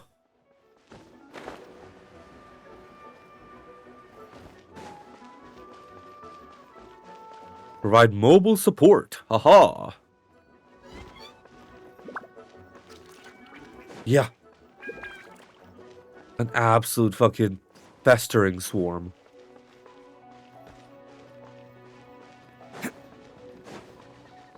Good thing I'm bringing my C6 fucking Ito, dude. Yeah. Indeed. Pretty much. Venti? Hey, Venti! Shoot, someone's coming. Help me, please! Someone help me! What's with the freak out? Ah, perfect. I can drop the act. Sorry, I thought you were regular citizens. About time. I think we proceed as planned. I agree. Although, it's been a while since I dealt with something this big. Oh, it's gonna be pretty exhausting. Don't worry, I'll treat you to your drink for your trouble. Just what I wanted to hear. So, these two know the other's identity then? People can make new friends when we're not here, you know? Monsters started surging in from Dragonspine during the trial. They soon became agitated, likely in response to the core coming under pressure. Still, I never expected those monsters to have become this advanced. The power of evolution. The power of evolution cannot be underestimated. especially considering the fact that Durin absorbed the previous imposter. Wait, so what about the map? And the missing bodies? What the witnesses saw was true. I did hide those bodies. As I monitored the situation on Dragonspine, I noticed that many who ventured there came back different. Some were under influence of Durin's power, but the less fortunate ones had already been devoured by monsters, who then assumed their appearance to infiltrate the city.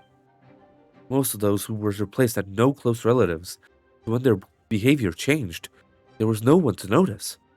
The monsters who used their disguise to get close to people. I eliminated 2 who attempted to attack. What about the remains Diluc found? Did they belong to one of the victims? Yes, the monsters slowly digested their victims. Sometimes they even left behind body parts to aid the transformation. All that remained of the first victim was a few strands of hair, and the second, some teeth and bone. The only bodies Albedo destroyed were the monster's mimic forms. Then he buried whatever remained of the victims to put them to rest. Well, someone had to do it. Besides, I managed to gather some valuable data and on the putrefaction of the bodies. After we defeated the doppelganger Whopperflower on Dragonspine, we promised to tell each other a story, remember? Told me the story of a gardener, I remember. I'm glad. They remember what I told you about Subject 2? In his pursuit to replace Subject 1, he transformed the Whopperflower into Subject 3. There was another imposter on Dragonspine that day? Yes, that would be Subject 2. I confronted him and buried his body on Dragonspine. So you see, at one point, there was something hidden in that hole you found. But Durin is becoming more revitalized by the day. Under the influence of his power, the monsters dug up Subject 2's body and returned it to Durin's stomach. Durin absorbed the failed creation along with his knowledge and way of thinking. Ever since then, all creatures spawned from his power had the ability to transform their appearance.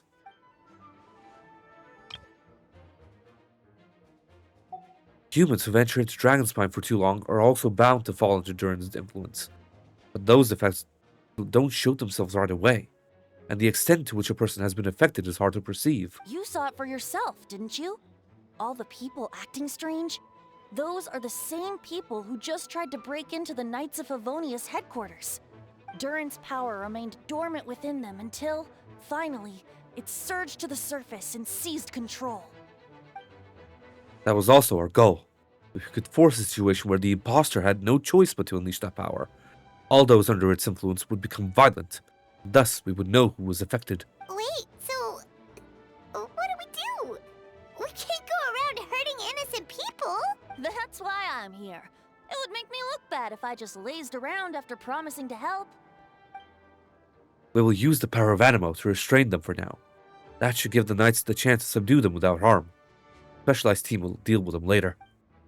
Alright, that's long and short of the situation. Time to activate that thing, right? Yes. So, if there are little secrets other people shouldn't know, my identity, for example, keep it to yourself, okay? Alright, this should do it.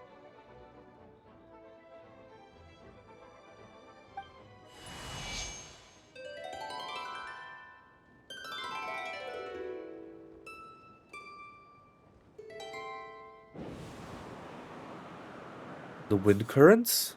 Of course. Wind currents? Paimon's never seen this many. Well, of course, it's Barbados we're talking about here. There should now be wind currents across the whole city. Everyone, can you hear me? Loud and clear. All units, what's your status? We have enough manpower to provide support. Requesting assistance at the side gate. Heading over now. Whoa! It's long-distance wind communication! How is that even possible? It's all thanks to Lord Barbados. With this blessing, we will succeed in defending our city. Actually, if you face away from the current and whisper like this, no one can hear you. No wonder you're crouching down there like you have something to hide. You didn't have to broadcast that. Huh? That voice. Venti? Is that you? Oops. Oops. God damn it, Paimon. Just a wandering bard calling for help. Thank goodness the traveler, Paimon, and Albedo, 'Albedo, found me. Got me out of a tough spot. Whoa! It's long-distance wind communication! How is that even possible? Actually, if you face away from the current and whisper like this, no one can hear you. Whoa! It's long-distance wind communication! How is that even possible? Got me out of a tough spot. Ah, right. Now that you're okay, we should check on the status of the other areas. Thanks, friend. May the Animo Archon protect you. Thank you, Venti. Appreciate that, bud. I've got things covered here.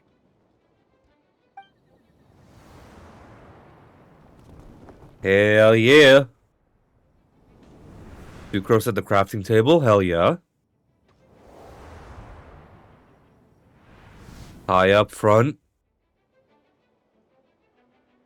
I don't like being in the middle like this, especially on a bridge.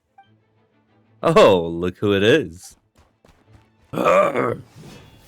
Get back! Yeah, that was a close one. I suppose thanks are in order, Master Diluc. I appreciate the help. No need. I didn't intervene to save you. It is for my own convenience. You were in my way. Oh?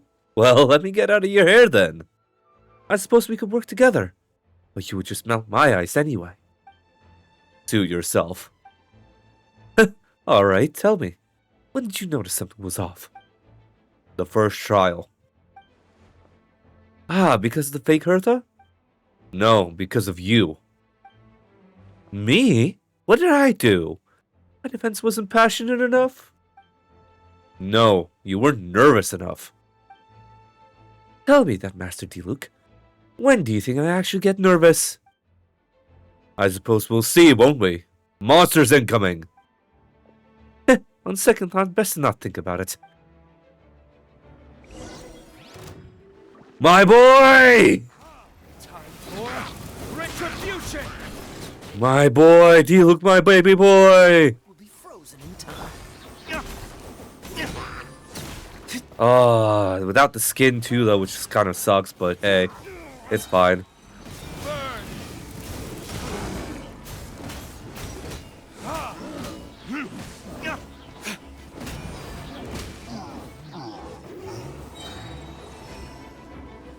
Oh, so sorry. Time for There we go. I like this though. I like doing the trial characters when it's like, when you actually have to, like, when other characters canonically have to fight the other things. I do have food on my side though, which is fine. Ow, fucking bastard.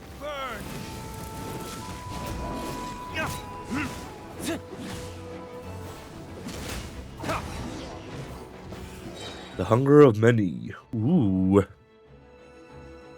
They're over there! Diluc, Kaya! If you had time to make it out here, I'm guessing the other areas are secure. What? We can't be here because we care? Maybe this was just the closest spot to the city gate. Maintaining control over the main road means maintaining control over the battle as a whole. You made the right choice. So what's the status over here? All the control. Don't worry.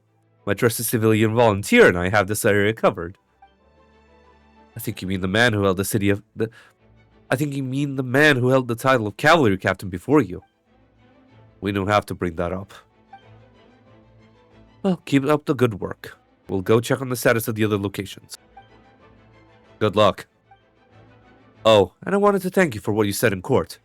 If I'm not mistaken, you were on my side by the end. Believe me, he's had his suspicions since the first trial. I suppose it didn't feel right to believe that someone who helped me in the past could be a cold-blooded killer. Aw, that's so sweet! Thank you for trusting me and choosing to fight alongside us. As for you, Kaya, good work as always. We'll see you soon. Of course. Stay safe.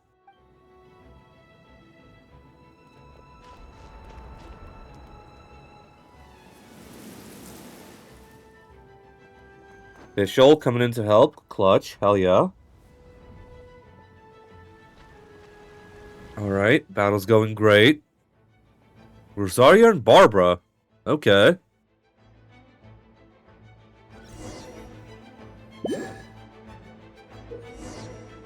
Get close to injured knights of Amunis and use Barbara's elemental skill to heal them. Let's dance!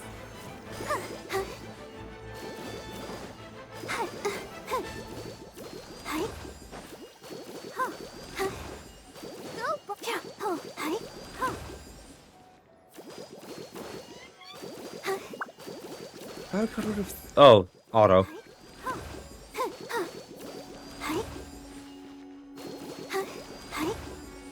God. I'll protect us. Okay, you're done, and auto needs a little bit. Talk to the Knights of Aonius. There we go. Alright, you should be on the mend. Thank you so much, Miss Barbara. Things are still quite chaotic outside. It's best if you all remain inside the cathedral for now. You're not rushing back on the front line, are you? You're still injured. Don't worry, Miss Barbara. I'll try not to put myself in harm's way. I can help with the logistics from the back. Maybe we can give you a hand. As you said, the situation outside is chaotic. Injured parties should not be left unattended. There are others here who need to get back to the front lines, so I'll escort you all myself. Of course. Thank you, Miss Rosaria. Doing my job. I'll leave the cathedral to you then, Barbara. You can count on me. I don't really know how all this started, but I do know that Jean and the others have been preparing for this for a really long time. So, I think everything will be alright. No, it has to be. Did I catch you at a bad time, Barbara? No, not at all. Did you need something? I just wanted to tell you that over the next few days, a lot of things are going to happen in Mondstadt. Attacks and fighting. So I need you to take care of yourself. Huh? How do you know? Albedo warned us in advance. It has something to do with Dragonspine, and he's our authority on that region. We should take him at his word. Dragonspine, huh? So the city is going to be in danger? Yes, but the Knights of Aonius will do whatever we can to protect the people. But then, who will protect you? Don't worry, I'll account for myself. I promise. Please let them be okay out there. Sister Barbara, could you lend a hand? Of course, coming.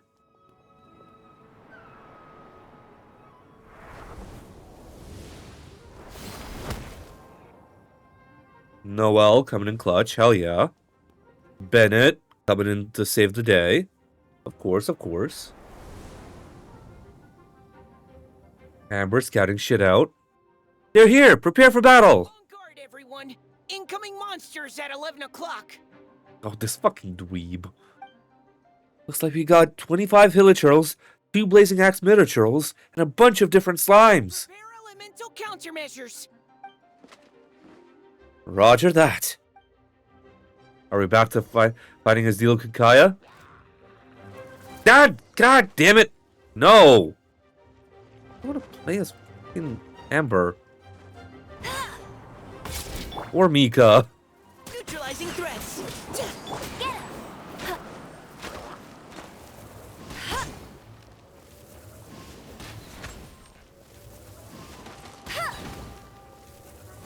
God, it's gonna take a while. Go, Barret Bunny!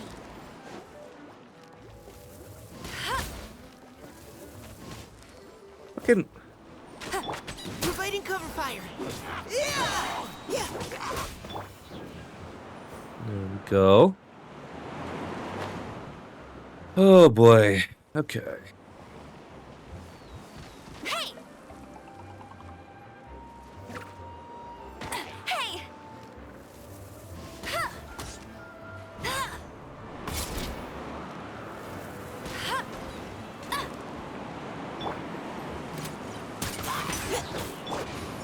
Y'all really giving me the fucking shittest characters to play as. Goddamn, dude. No one escapes my sights! Now's our chance! Hey!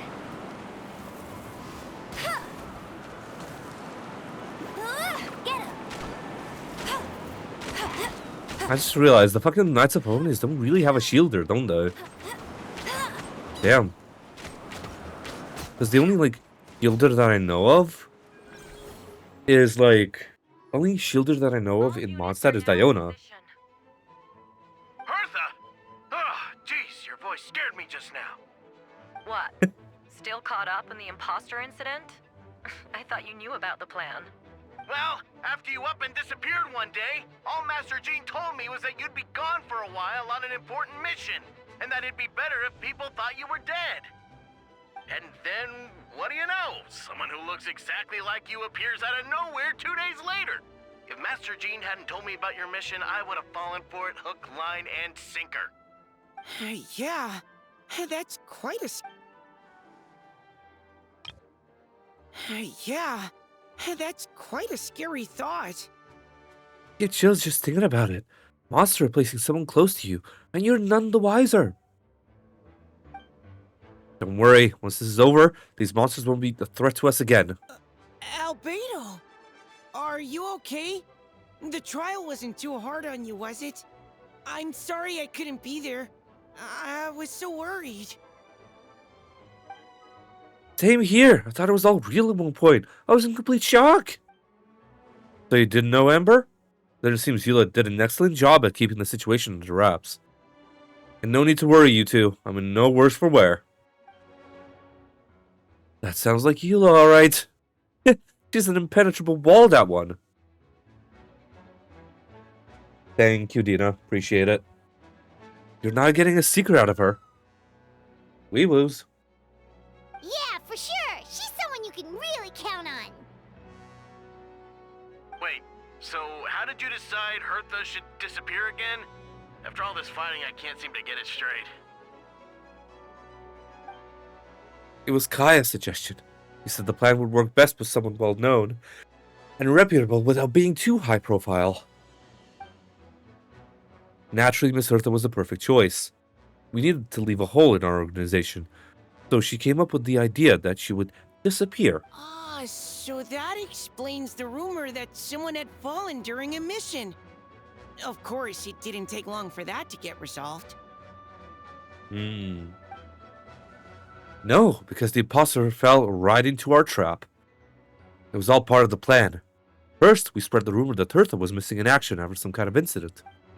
The news came from Kaya and Hertha's direct subordinates, which was important because we needed it to be credible. The imposter saw the gap in our ranks and couldn't help but take the bait.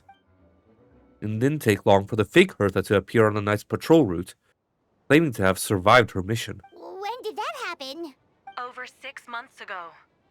Damn! Whoa, so this has been a long time in the making. Yeah, well, we've been gone. Completely disappeared off the grid as well. Yes, and our enemy was more meticulous than we expected. Monsters have been searching for Hertha's body in order to protect the imposter's identity, which is a more advanced way of thinking than Subject 2. So we had to wait long enough to convince the fake Hertha that she had our trust.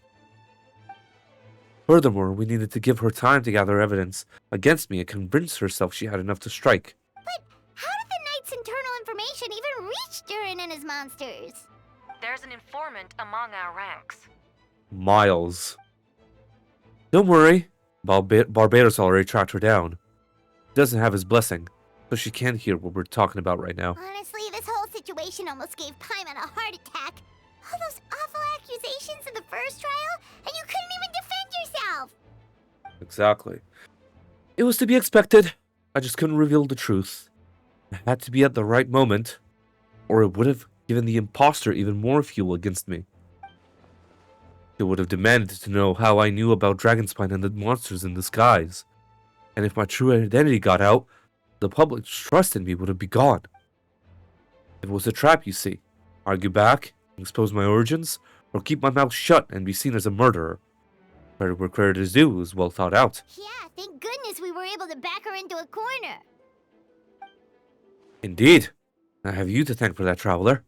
Probably don't know it, but you've been a part of the plan since the beginning. Me? But I didn't even know there was a plan! And for that you have my sincere apologies. I know I kept you in the dark, but I had a reason. That might not sound intuitive, but I did make the plan even stronger. But I did it to make the plan even stronger.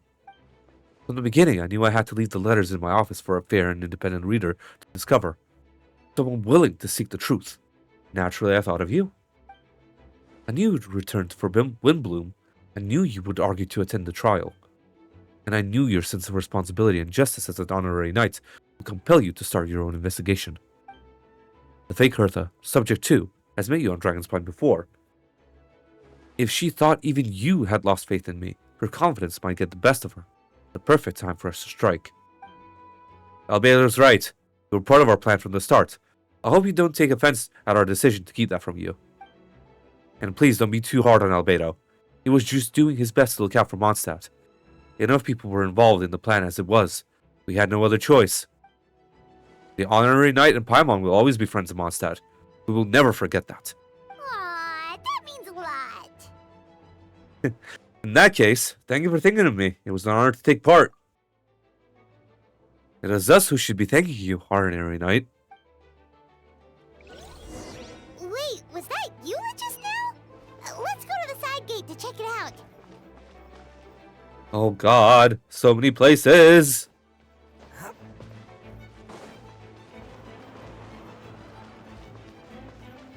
Optional objectives? Oh boy. Let's go side gate first. It's all my fault. I knew Klee was fast, but disappearing like this? I only lost sight of her for 1 second. How am I going to explain this to Albedo?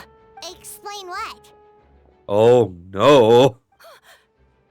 Albedo, Traveler, Paimon, what brings you? We've been providing mobile support across the region. Was there something you needed to explain? You can tell me anything, I hope you know that. Yeah, plus we kinda already heard what you said, so... Just tell us, there's nothing to be afraid of. Klee, she disappeared right under my nose. I'm sorry. I'm doing all I can to find her. I see. Please don't beat yourself up. Klee is... Right! Something's coming this way, and it doesn't look... Alright, fighting first, conversation later.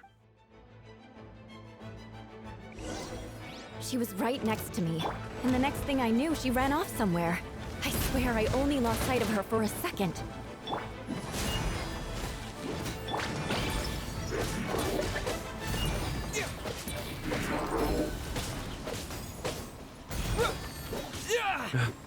Oh, there you are. Klee's here to help.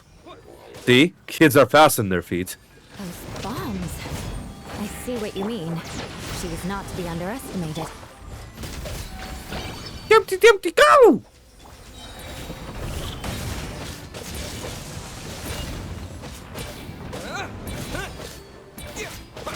He's got this one. Whee! We won! Great work, Klee. I'll be counting on you to protect Eula next time, too. Albedo, you can't be serious. No problem. Just leave it to Klee. Are you going on patrol, Mr. Albedo? We heard you went camping for a few days. It is much rather you back home. Camping. Ah, right. The truth isn't suitable for little ears. That's right. I need to report back to Master Jean to settle my expenses. If you have some time, I'm sure Eula would be grateful if you escort her back to headquarters as well. Of course. I place myself in your capable hands, Spark Knight. It would be an honor. Klee will do her best. Gosh. Into center of Mondstadt.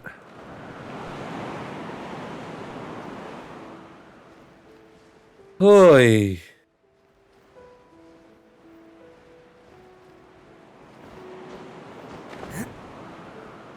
Go up.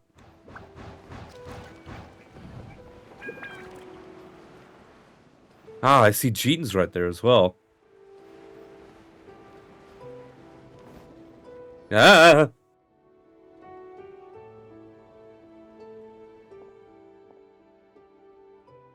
That should be it for now. Good work, everyone. How did we fare injury-wise? Good. Our preparations paid off. Injuries are few and far between. I have the full record here. Wonderful. I'll review it in a bit. Everyone alright?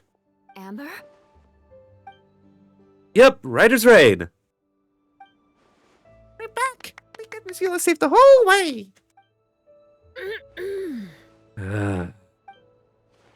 That's amazing, Klee. Eula was lucky to have you. Looks like we're still missing a few. Reporting back, Master Jean. Mission complete. Good to have you back safe and sound. And great work, everyone. This operation could not have happened without you all.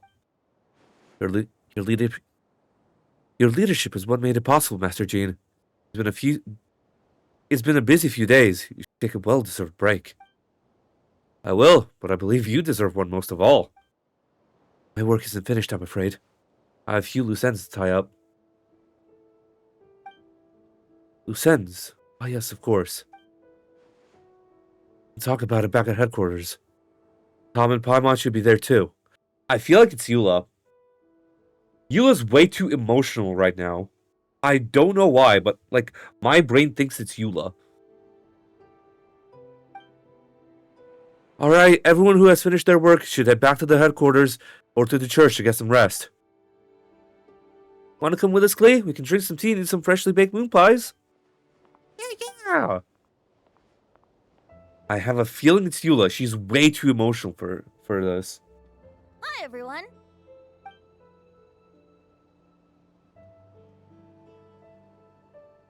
Venti, thank you for everything. I know there were difficult moments along the way. Oh, well, wait. Does that mean you saw me running for my life? No apologies. Forget I just said anything. Eula could be Mika too. Say, should have seen Amber. Should have been with Amber. Yeah, potentially Mika too. Yeah, potentially Mika too. Yeah, I was thinking that as well. We just saw Mika with Amber as well. Just kidding. But you're right. It was tough out there. I almost lost my hat to the wind several times. Goodness. Any notable information on the wind? Of course. I was out on the city wall for quite some time. I heard all sorts of things. As for something notable, well, I picked up on anxious voices and a child's anger. Durin has been isolated for centuries, but absorbing Subject 2's emotions allowed him to understand certain truths about this world and his existence, including the fact that he's no longer the mother's only child. Or her most perfect creation. It's obvious he found that fact difficult to accept. The emotions he felt in response were quite genuine and, I dare say, human. If I eliminate the perfect creation, I'll be the only child Mother needs. This mindset arose out of Durin's instinct to compete and survive, and came to dominate all those around him. Of course, the absorption of Subject 2's knowledge allowed him to take a more intelligent approach, accusing me of murder. In the end, however, Durin still lacks sufficient social intelligence. The fact that his army even got this far is a miracle. Oh, no wonder Venti sensed a child's anger through the wind. That same feeling. It's close!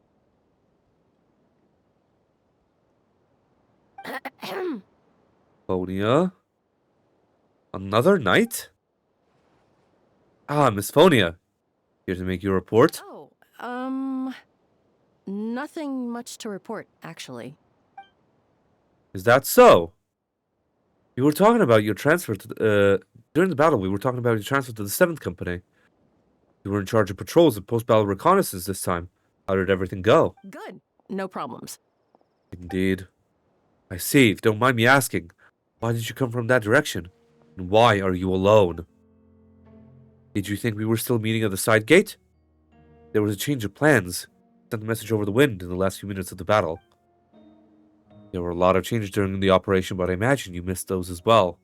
Because you're under Durin's influence, and you have been since your trip to Dragonspine over 6 months ago.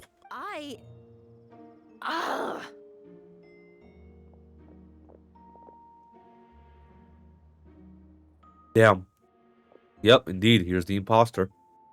Don't move. Let's continue this discussion back at headquarters. Don't be scared. I'll figure out a way to free you from his power soon.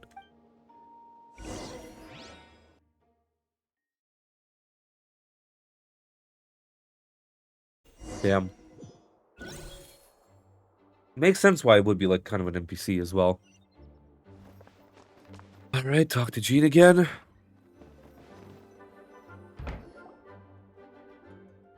Alright, the others are looking after Phonia. Tell me you can help her. I can, as long as the rest of the operation goes well. Wait, the operation isn't over.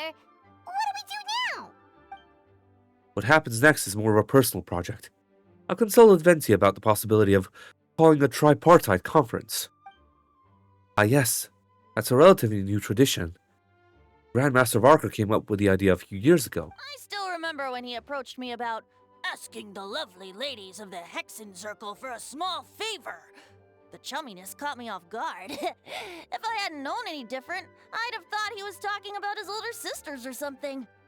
Older sisters? Is Varka really young or something?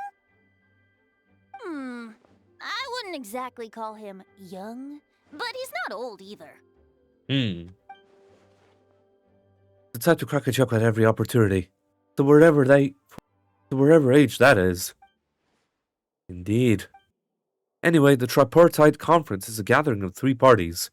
The Hexen Circle, the Animo Archon, and the joint forces of the Knights of Church of Favonius.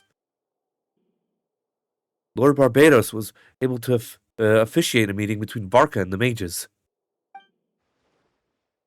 Varka has quite a way with words, so he was able to gain their favor and convince them to agree to a very important request. Namely that in Mondstadt's greatest time of need, the mages would return and lend their aid to our nation. Yes, and now I have a request of my own. So I need the conference to convene once again. Lenti, if you would. Of course. Traveler, pass me the Dodo communication device. Huh? You're gonna use that thing to call them? Just watch and learn. Okay, I think this should do it.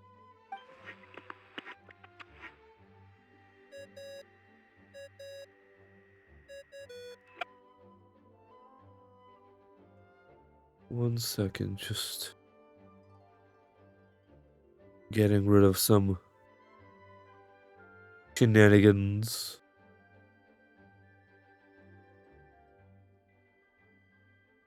What's that ringing? Is it the wind or something?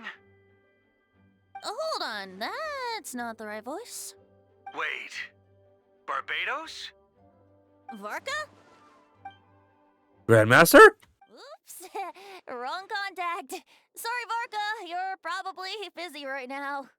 But considering I'm surrounded on both sides with a group on my tail looking to turn me into mincemeat, yeah, I'd say so. Yes. Well, have fun with that. We can talk some other time. All right, pass along my regards. Oh, and I still owe you for those drinks, don't I? Just take it from my stash. I keep it in... God damn it, Varka!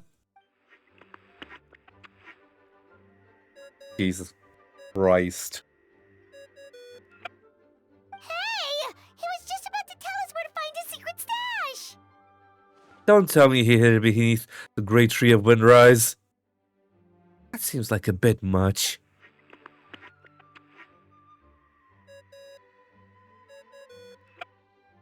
Hello? Who is this? Greetings, Miss Alice. It's Venti. Venti? You're really gonna tease me like this? Fine. It's Barbados. Apologies, just a bit of fun. What can I do for you, dear Barbados? You still remember the Tripartite Conference, right? I'm calling on behalf of a friend. He's asking for a meeting. Oh? And which brave soul is it this time? It's me, Aunt Alice. Albedo, captain of the Knights of Favonius investigation team, requests a formal meeting with the Hexen Circle. And what is your wish, dear Albedo? I want to accomplish something unprecedented. How unprecedented. Something even your mother Rhine-daughter never accomplished? In terms of technique, no. But in terms of location and materials, yes. Okay, that makes no sense. You've piqued my interest. I'll be right there. You're right. Where? Here? As in this office? Hello again, everyone. Hello, Aunt Alice. I see you turned yourself into a giant Dodoko. Darling, isn't it? It even has its own hat. Wow, the attention to detail. Pleasure to see you all again. It's been a while. On behalf of the Hexen Circle, I hereby grant Albedo's request. I'm guessing you still need to prepare? Take your time. Just come find me at the long table when you're ready. Aw, that's nice of you. I suppose it's just my nature, darling. Thank you, Aunt Alice. Before we set out, there's someone you need to meet. Head to my office. He's waiting for you there. Aww.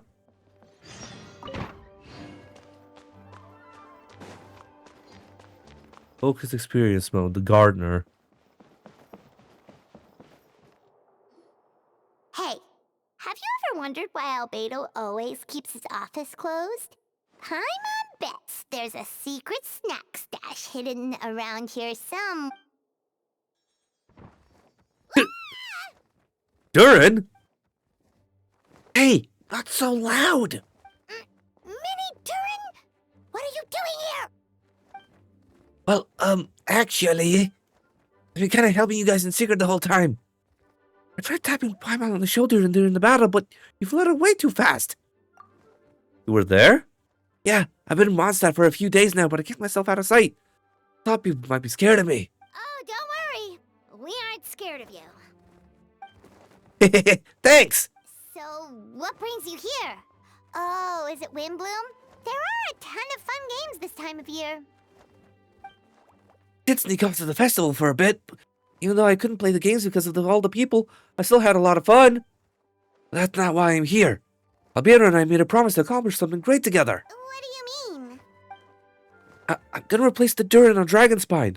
And give me the one who was revived and brought into this world. Wait, didn't that already happen? You left the storybook world, and now you're here. Sorry, I should be a bit more specific. Albedo said he can use alchemy to turn me into a human. What? Human transmutation. So you're Albedo's intended subject. Yeah, he's been working on it for a long time. And that's what you want, Mini Durin? To become human? I don't know if I want is the right word. I don't even know if there's a right answer in a situation like this. But I do know this. I have just as much of a right to this name. I don't want to lose to the other Durin. Becoming human isn't as simple as just changing form. I know. Albedo talked to me about that. He said that Durin on Dragonspine is a lot more aggressive and primitive. Almost like a beast. Mom created me in the storybook. The pure parts of me can balance out the evil parts of him. I'm honest, I don't know what that will look like. I can still be me once I become one with that part of him. Maybe without a complete soul, there was never really a me to begin with. Albedo said these kinds of questions are normal. We're all just trying to figure out who we are. I'm not afraid to change. I want my life to have meaning. And suppressing an evil dragon, becoming human, both sound pretty meaningful to me. So don't worry, no one is forcing me to make this choice. Well, turning you into a human sounds like a huge project. Yeah, I'm really grateful to him. We're kind of in the same boat, you know? Albedo told me he's the Crider Prince, a synthetic human. And if this works, I'll be one too. We will be the one of two of our kind in the whole world. All chemical creations allowed to live in human form. And if all living things are grouped together by species, there's only one other person like me in this world. And I guess that makes us family. Definitely. You've just gotta trust one another. Actually, while we're on the subject, does your friend Hakai know about this? Yeah, I told him I was coming here to fulfill this, duty. He didn't try to stop me. Told me to get a move on then. Didn't say it outright, but I think he supports my decision. Maybe he even thinks it's a good idea to go through with this. I'm a little scared, of course, but excited too. Anyway, I'm really glad I got to talk to you at a time like this. I feel a lot better now, so thanks.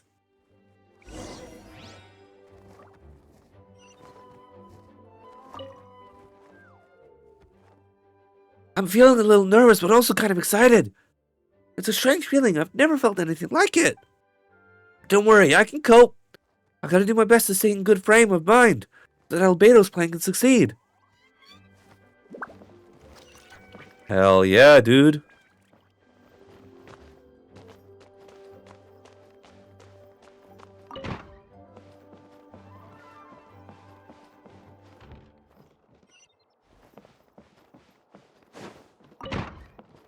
Let's point to the library then. The fuck?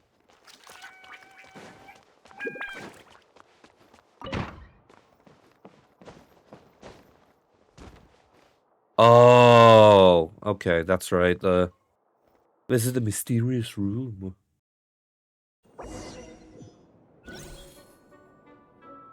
No, your party configuration cannot be changed during the Hexen Circle trial. Please choose a suitable party in advance. Okay. Right, let's see here. So, New Valette. They said cryo, right? I don't have any, like, cryo, like, folks. Per se. Like, the most I have is maybe Kaya. Because I don't have... Ayaka's not built.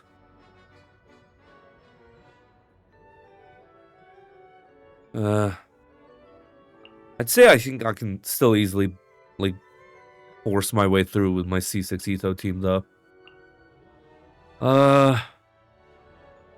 Yeah. I feel like I still can blitz through this, no issue anyway.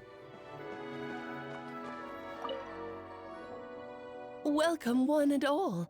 Please sit wherever you like. So, no unspoken rules to be aware of? I don't want to unwittingly park myself down on some important lady's chair. I highly doubt anyone's going to mind where you sit, Lord Barbados. But thank you for being so considerate.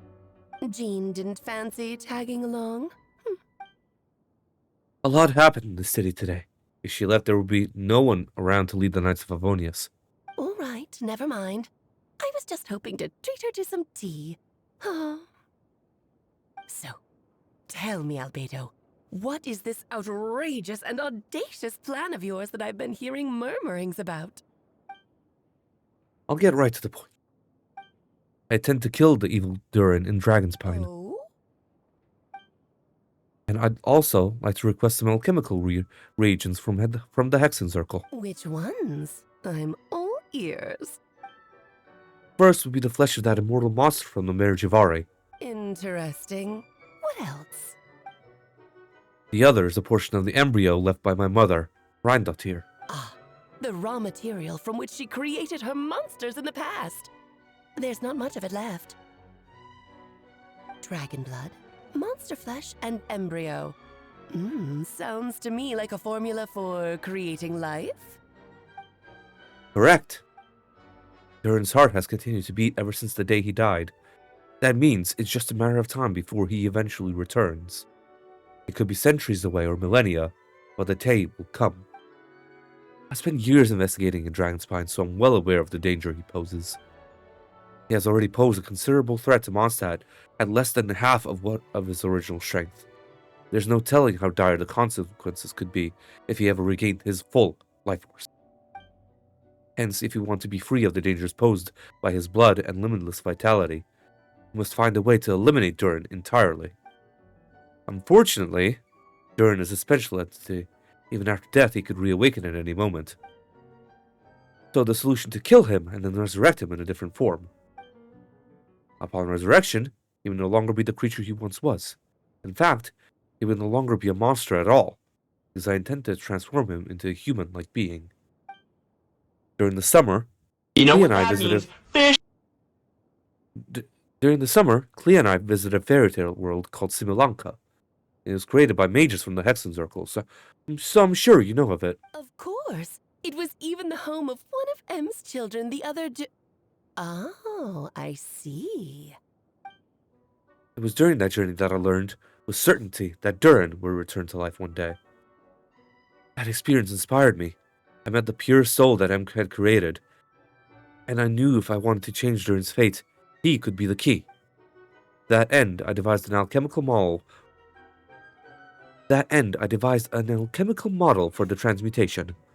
The soul will come from the fairy tale dragon of Simulanka, the blood from the original dragon's heart, and the monster remnants from the Mare Jivari and the embryo mother left behind will form the flesh. The corrosive nature of the dragon venom and the heightened vitality of the monster remnants will offset each other, keeping the constructed body in perfect balance.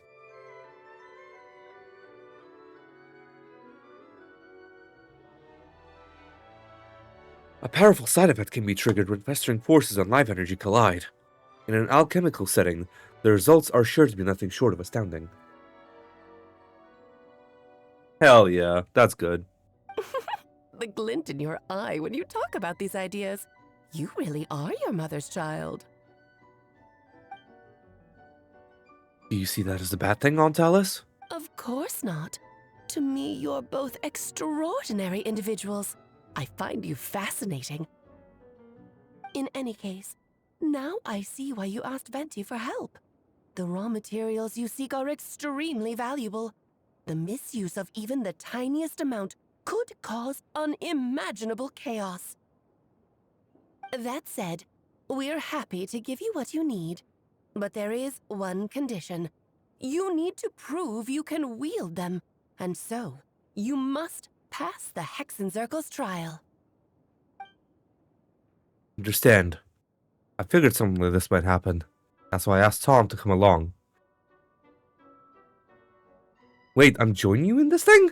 You're not even gonna try to talk me into it? Oh, you need convincing? I thought you wanted to keep an eye on me. Who knows what sort of outlandish things I might attempt without someone to keep me in check. Fine, I'm not going to argue with you. So you know our tricks, huh? Aunt Alice has always loved the spectacle. Any chance to witness friends come together to support one another.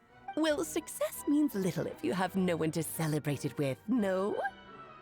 True. Although, I'm afraid dear Paimon will have to sit this one out. What? Why? The Hexenzirkel trials are no walk in the park, my dear. Besides, I already decided on the structure. There's only room for 2 participants, I'm afraid. No more, no less. You understand, don't you, Paimon? Oh, don't be too angry with your dear aunt. Okay. You can turn off the charm. Paimon will stay behind. Yes, it is supposed to be a chessboard. We are leading to one of the weekly boss fights of the game. Thank you for being so understanding. Then, whenever you two are ready... Let me make a formal request. Will you go through this trial with me? Of course. Are you ready, Tom? Just about. Then, my dear children, get ready for a taste of the Dodo King's magic.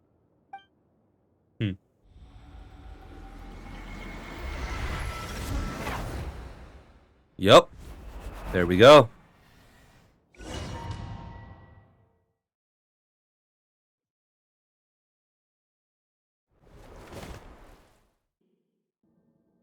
It's certainly in keeping with the Hexenzirkel modalities. We've been shrunken down to chess piece size. Whoa, you're so tiny now. Take extra care of yourselves, okay? What is it? Nothing. It's just Paimon's voice is even louder than usual. Now I'm this size. She's always so energetic and lively. Nothing can dampen her spirits. Don't worry, you'll be back with her again in no time. You sound pretty confident, Albedo. Aunt Alice? I didn't realize you'd personally be conducting the trial. Since your mother has to recuse herself, who better than I to put your abilities to the test? I have prepared quite a riveting new performance just for you two. See? Defeat them in battle. Prove to me that you have what it takes to achieve your goal. Swashbuckle your way to victory like gallant fairy tale heroes. Hell yeah. Thank you for the heart. Much appreciated. Rally! Bam! Thank you for the hearts, my dude. Appreciate it. Feel this ancient power. Hey, thank you, Albedo. You are basically working with 5 characters, which is nice.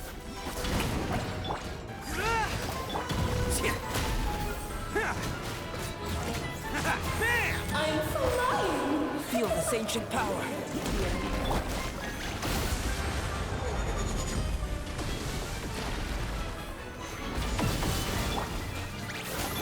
Pull in! It's showtime!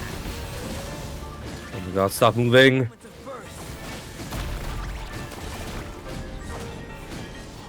Okay. There we go. Burst forth.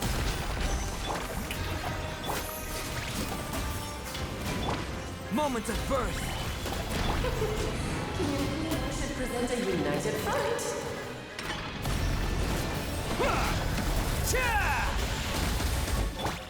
Burst forth.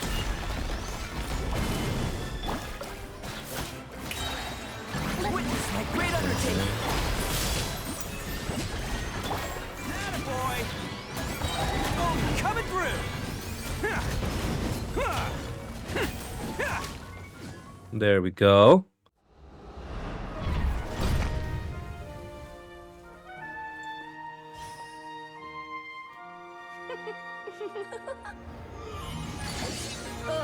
It had to be this form? A toy really doesn't suit me. This one doesn't really seem like Alice.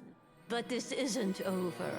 I will now preside over the second trial. Stare straight ahead, and you will see things as they appear. But change your perspective, and you will see them as they are. Yo.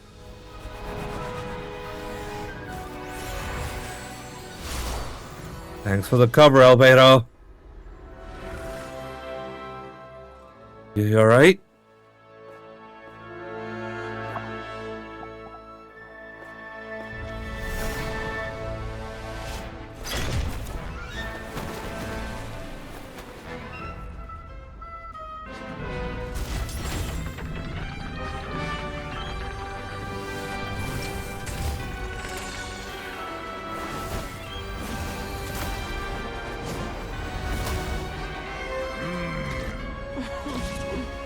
The trial awaits.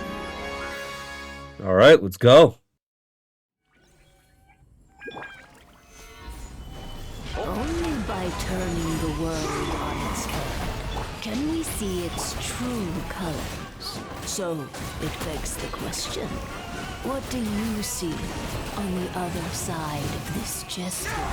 Pawns Barbalos? freedom the moment they gained legs with which to run. So, in the spirit of Rhymedaughter, I prepared a little surprise for you. No need to thank me, of course. Just a small gesture of kindness from me, Barbalot Trismegistus, to you. Oh, Albedo, you're always so charming and delightful. Unlike my own student, she can be so full of herself. I feel this ancient power. Live! Moments of birth. I love how Albedo's just like spamming his fucking skill and burst in the background. Let's roll! It is time to slay our foes with one almighty This calls for pomp and ceremony. Everyone on me! Annihilation is nigh! Stabilize! Live! Oh, damn it. Alright, Farina's dead. It's fine, they're almost dead anyway. One. Let's roll! Need the correct amount of energy to kill this little shit. The final act is upon us! Witness my great undertaking! There we go. And we're done. God, my hair looks ridiculous. I knew I should have gone to a new place Very well to done. do it. We did it! Grown up so fast. I'm so proud. Really? Well then, I'll leave you to debrief the others about today's events. Huh? You're leaving already? You did marvelously today. I'm thrilled for both of you. And should you feel the need to gloat profusely to that student of mine so she knows to up her game, be my guest. Mona's master, that's right. Lovely tea party. But that'll do me for now. Until next time, my dearies. You're just going to up and leave? Barbie? You'll have to forgive Barbara, love. She's always on the move. And she never says where she's going either. I think she enjoys the mystique. But if I had to guess, she's probably going for a walk. She's a very health-conscious individual. Barbie was satisfied with your victory. And so am I. Congratulations to you both. You can come back now. Oh, whoops. I need to turn you back to normal first, don't I? Yeah, yes. You do, Miss Alice. You're finally back! Great job! You made it all look so easy! Nice to have you back safe and sound. Now time to relax and switch off. You've earned it. Thank you. Felt pretty good to beat the trial. Once you've rested up, let me know when you're free, and we'll head to Dragonspine. To deal with the Dragon of Dragonspine, right? Indeed. The sooner we deal with Durin, the better.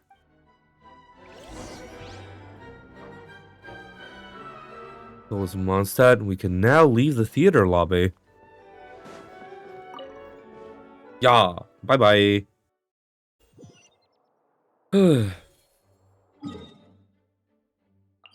Alright.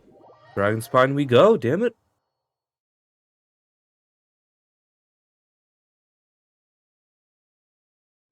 I really hope the next quest is a bit more voiced. My voice is...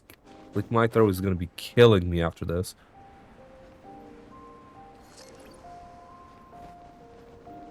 I think fucking doing Durin's voice is like... Yeah. This place is as freezing as ever! Huh? Paimon's hands are turning to ice!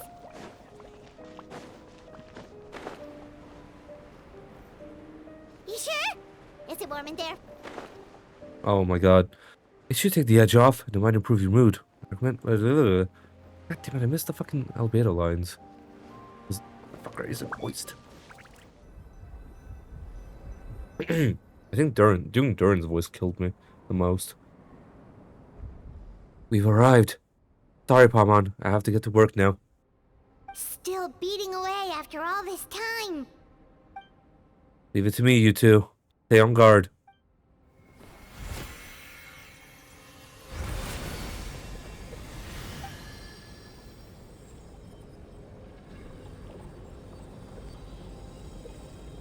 May Paimon ask a... You may. Who is Durin to you? Do you think of him as one of your kind?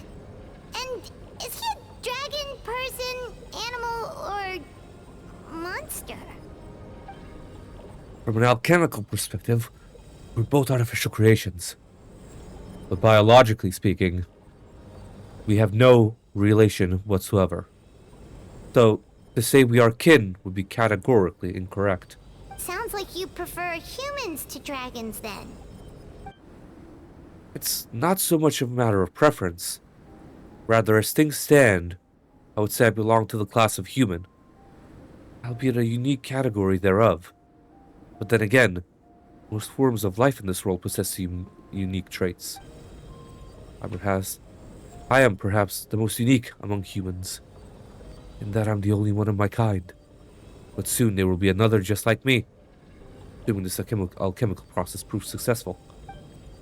I believe Mini Durin already told you of his intent to replace the Durin of Dragonspine. After my conversation with him, he also expressed a strong interest in becoming human. It's a fascinating prospect, not to mention an extremely challenging one, but then why he came to that direction, that decision. Do you see this as an act of creation? Well, understood in the broadest sense. Project deals with both the past and future. That's to profoundly impact many lives. That, primarily, is what makes it worthwhile. Helping Mini Durin become who he wants to be is a secondary consideration, though still a meaningful one.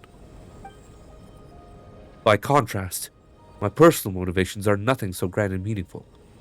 I'm just pursuing something I believe in.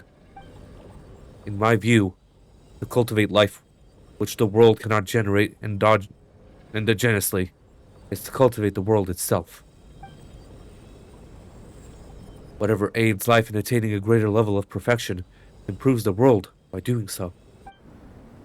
It is not a question of whether this ought to be done or not, merely whether I wish it to.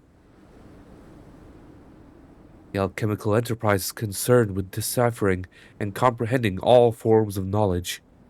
That is the path I walk. Of course, that's not to say that this is just a science experiment to me. Anything that affects Mondstadt, I approach first and foremost as a member of the Knights of Favonius. Does that answer your question satisfactorily? Well enough. Thank you.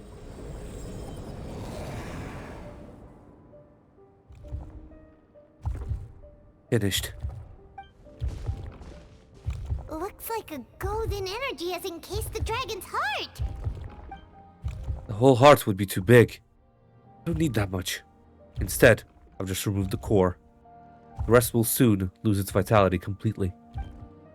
Time. Durin's body finally die for good. Wait, but in that case, what's gonna happen to the fake Hertha? And what about the people who fell under Durin's influence? The Knights will keep an eye on them, but as far as I'm concerned, eliminating Durin's influence on his citizenry and creating a new Durin through alchemy are one and the same thing. Armed with this heart, I'll be able to complete the alchemical array and deal with all these issues in one go.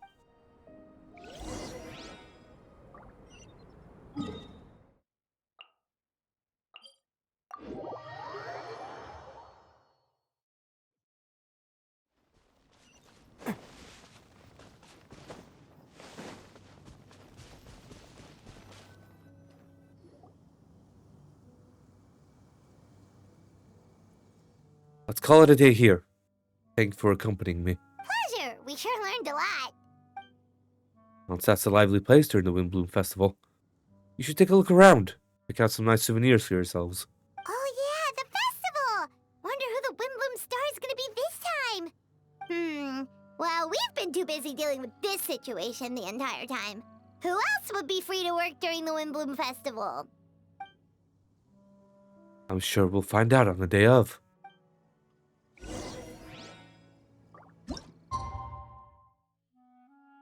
Whee! Spin, spin, spin, spin, spin, spin, spin.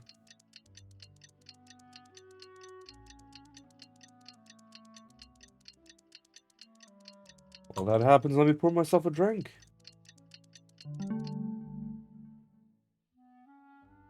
The Windbloom Festival is about to begin! Let's go check it out! Hell yeah!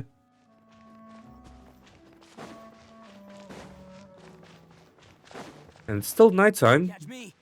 Meaning so Timmy's not around and I can't fucking bother his pigeons.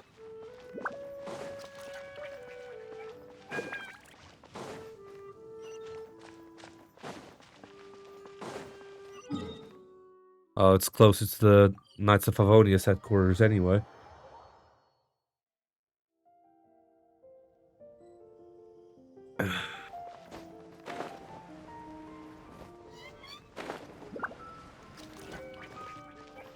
There we go.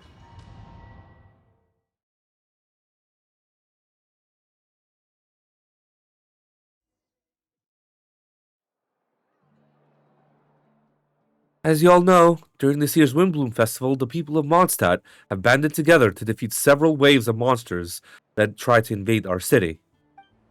Accordingly, we would like to award the title of Windbloom Star to someone who made an outstanding contribution to the defense operation. This is someone who may not look like a strong warrior, but whose keen insights played a vital role in gaining control over the conflict. His words and songs always have a way of lifting people's spirits, and they were a great support to us all. Let's give a round of applause to this year's Windbloom Star, Venti the Bard. Amazing! Venti! Huh? No way! You're really gonna pick me? Why not? You're the perfect person for the job. Alright. Does that mean I get unlimited free drinks at the tavern? I'm sure they'll be more than happy to support this year's Windbloom Star. If you'd like, you can even take a drink while you give your acceptance speech to the crowd. In that case, instead of a speech, how about a song? Everyone, The best bard in the land is about to begin his performance, so don't go away. Gather round and lend me your ears.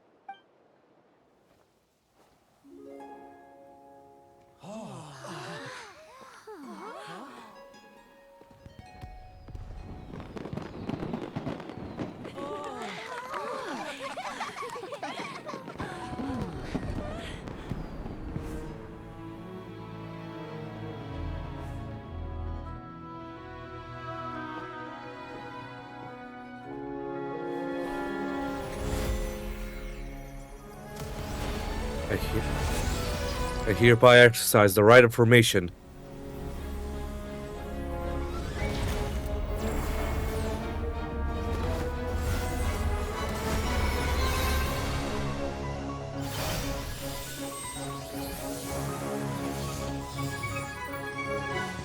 Yo. Ubiquitous earth. Flowing water. Refining fire, fortifying wind.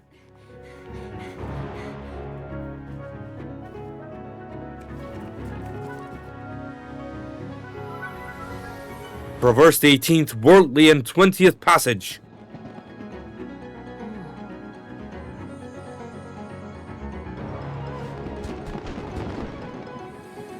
Emergent soul, enter the mortal realm.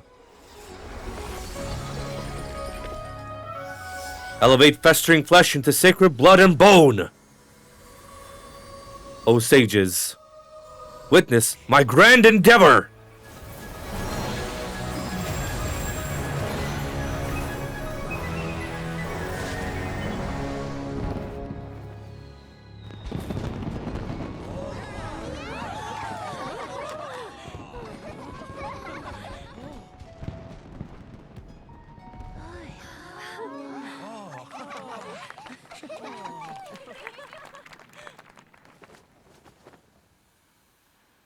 Not bad, right?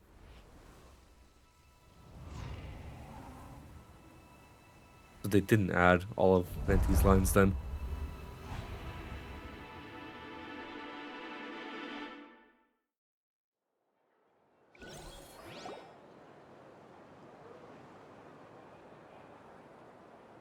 Albedo, how did everything go?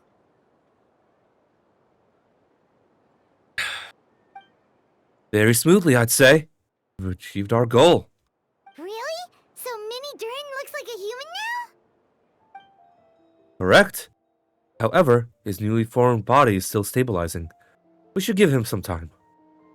Incredible work, Albedo. I graciously accept the compliment. It really is rather remarkable what we've accomplished.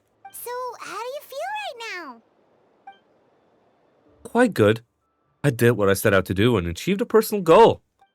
I think even she would have made a rare facial expression had she seen it. She? Rheindotter. My master and mother. Gold. Rheindotter.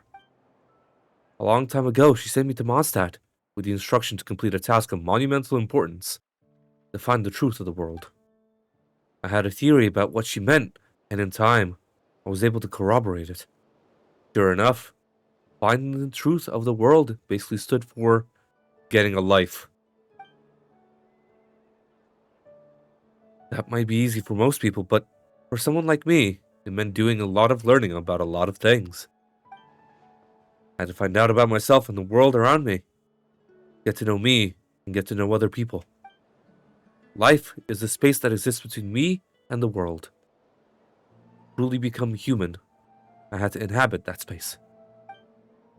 So for an artificial human, finding a life is, in some sense, equivalent to finding the truth of the world. So that's what she meant, huh? Well, no wonder those monsters wanted to infiltrate the city and replace you. They wanted your life for themselves. Being alive is just existing, but having a life is what makes you truly human. I think that's the message she wanted to get across to me. Still, I found this whole series of events has given me new inspiration. Becoming human is only the beginning. What follows is the choices a human has to make in life, as well as the kinds of family bonds they will form.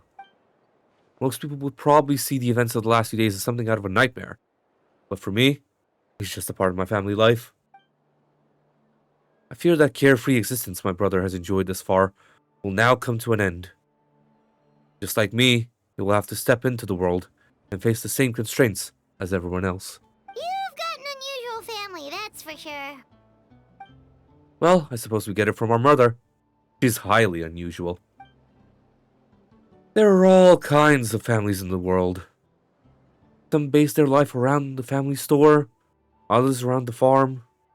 In my family, I suppose we tend to flower beds. And for now, I'm a gardener too. As long as you feel like you've gained something from the experience. Master never showed her face, but if the Hexen Circle knows what I've done, that means she knows as well and gave her approval.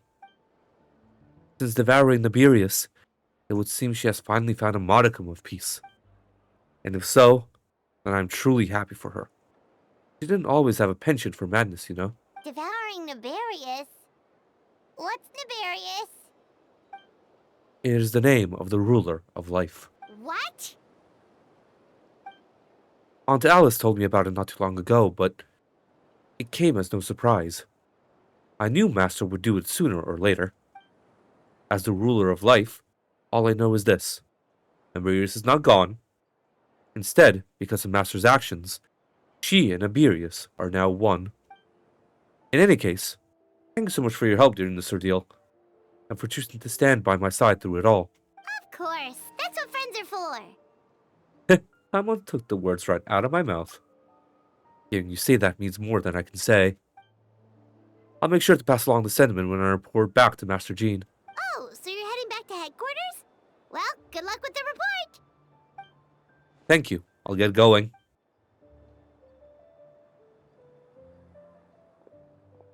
Wow, this Windbloom Festival turned out to be a special one. It feels like we really made a difference.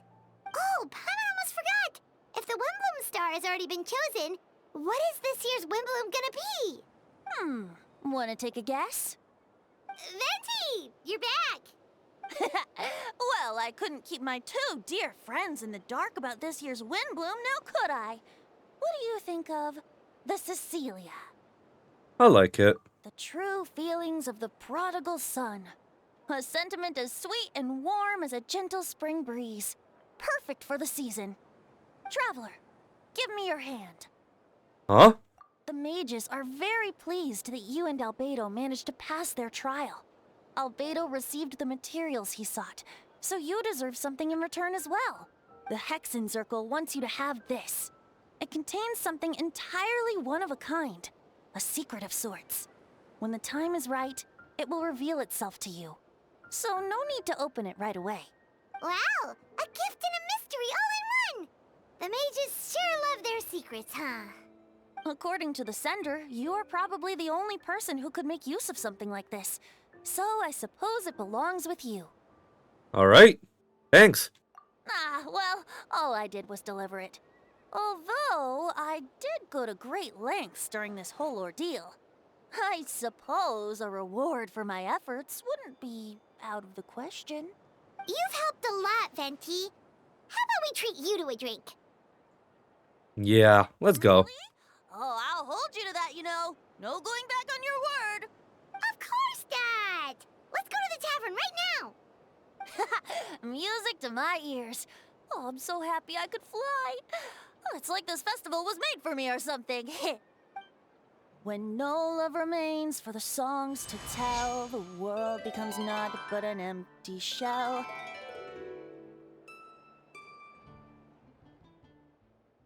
Cruel is said fate, cruel it may be, were it not for a hero who could set us all free. Through shadows so cold, he saw wisdom untold, chasing a fragrance the wind only knows. This wistfulness waned and faded into night as he stepped from the darkness and into the light. That's that. That's one knockdown. Hell yeah.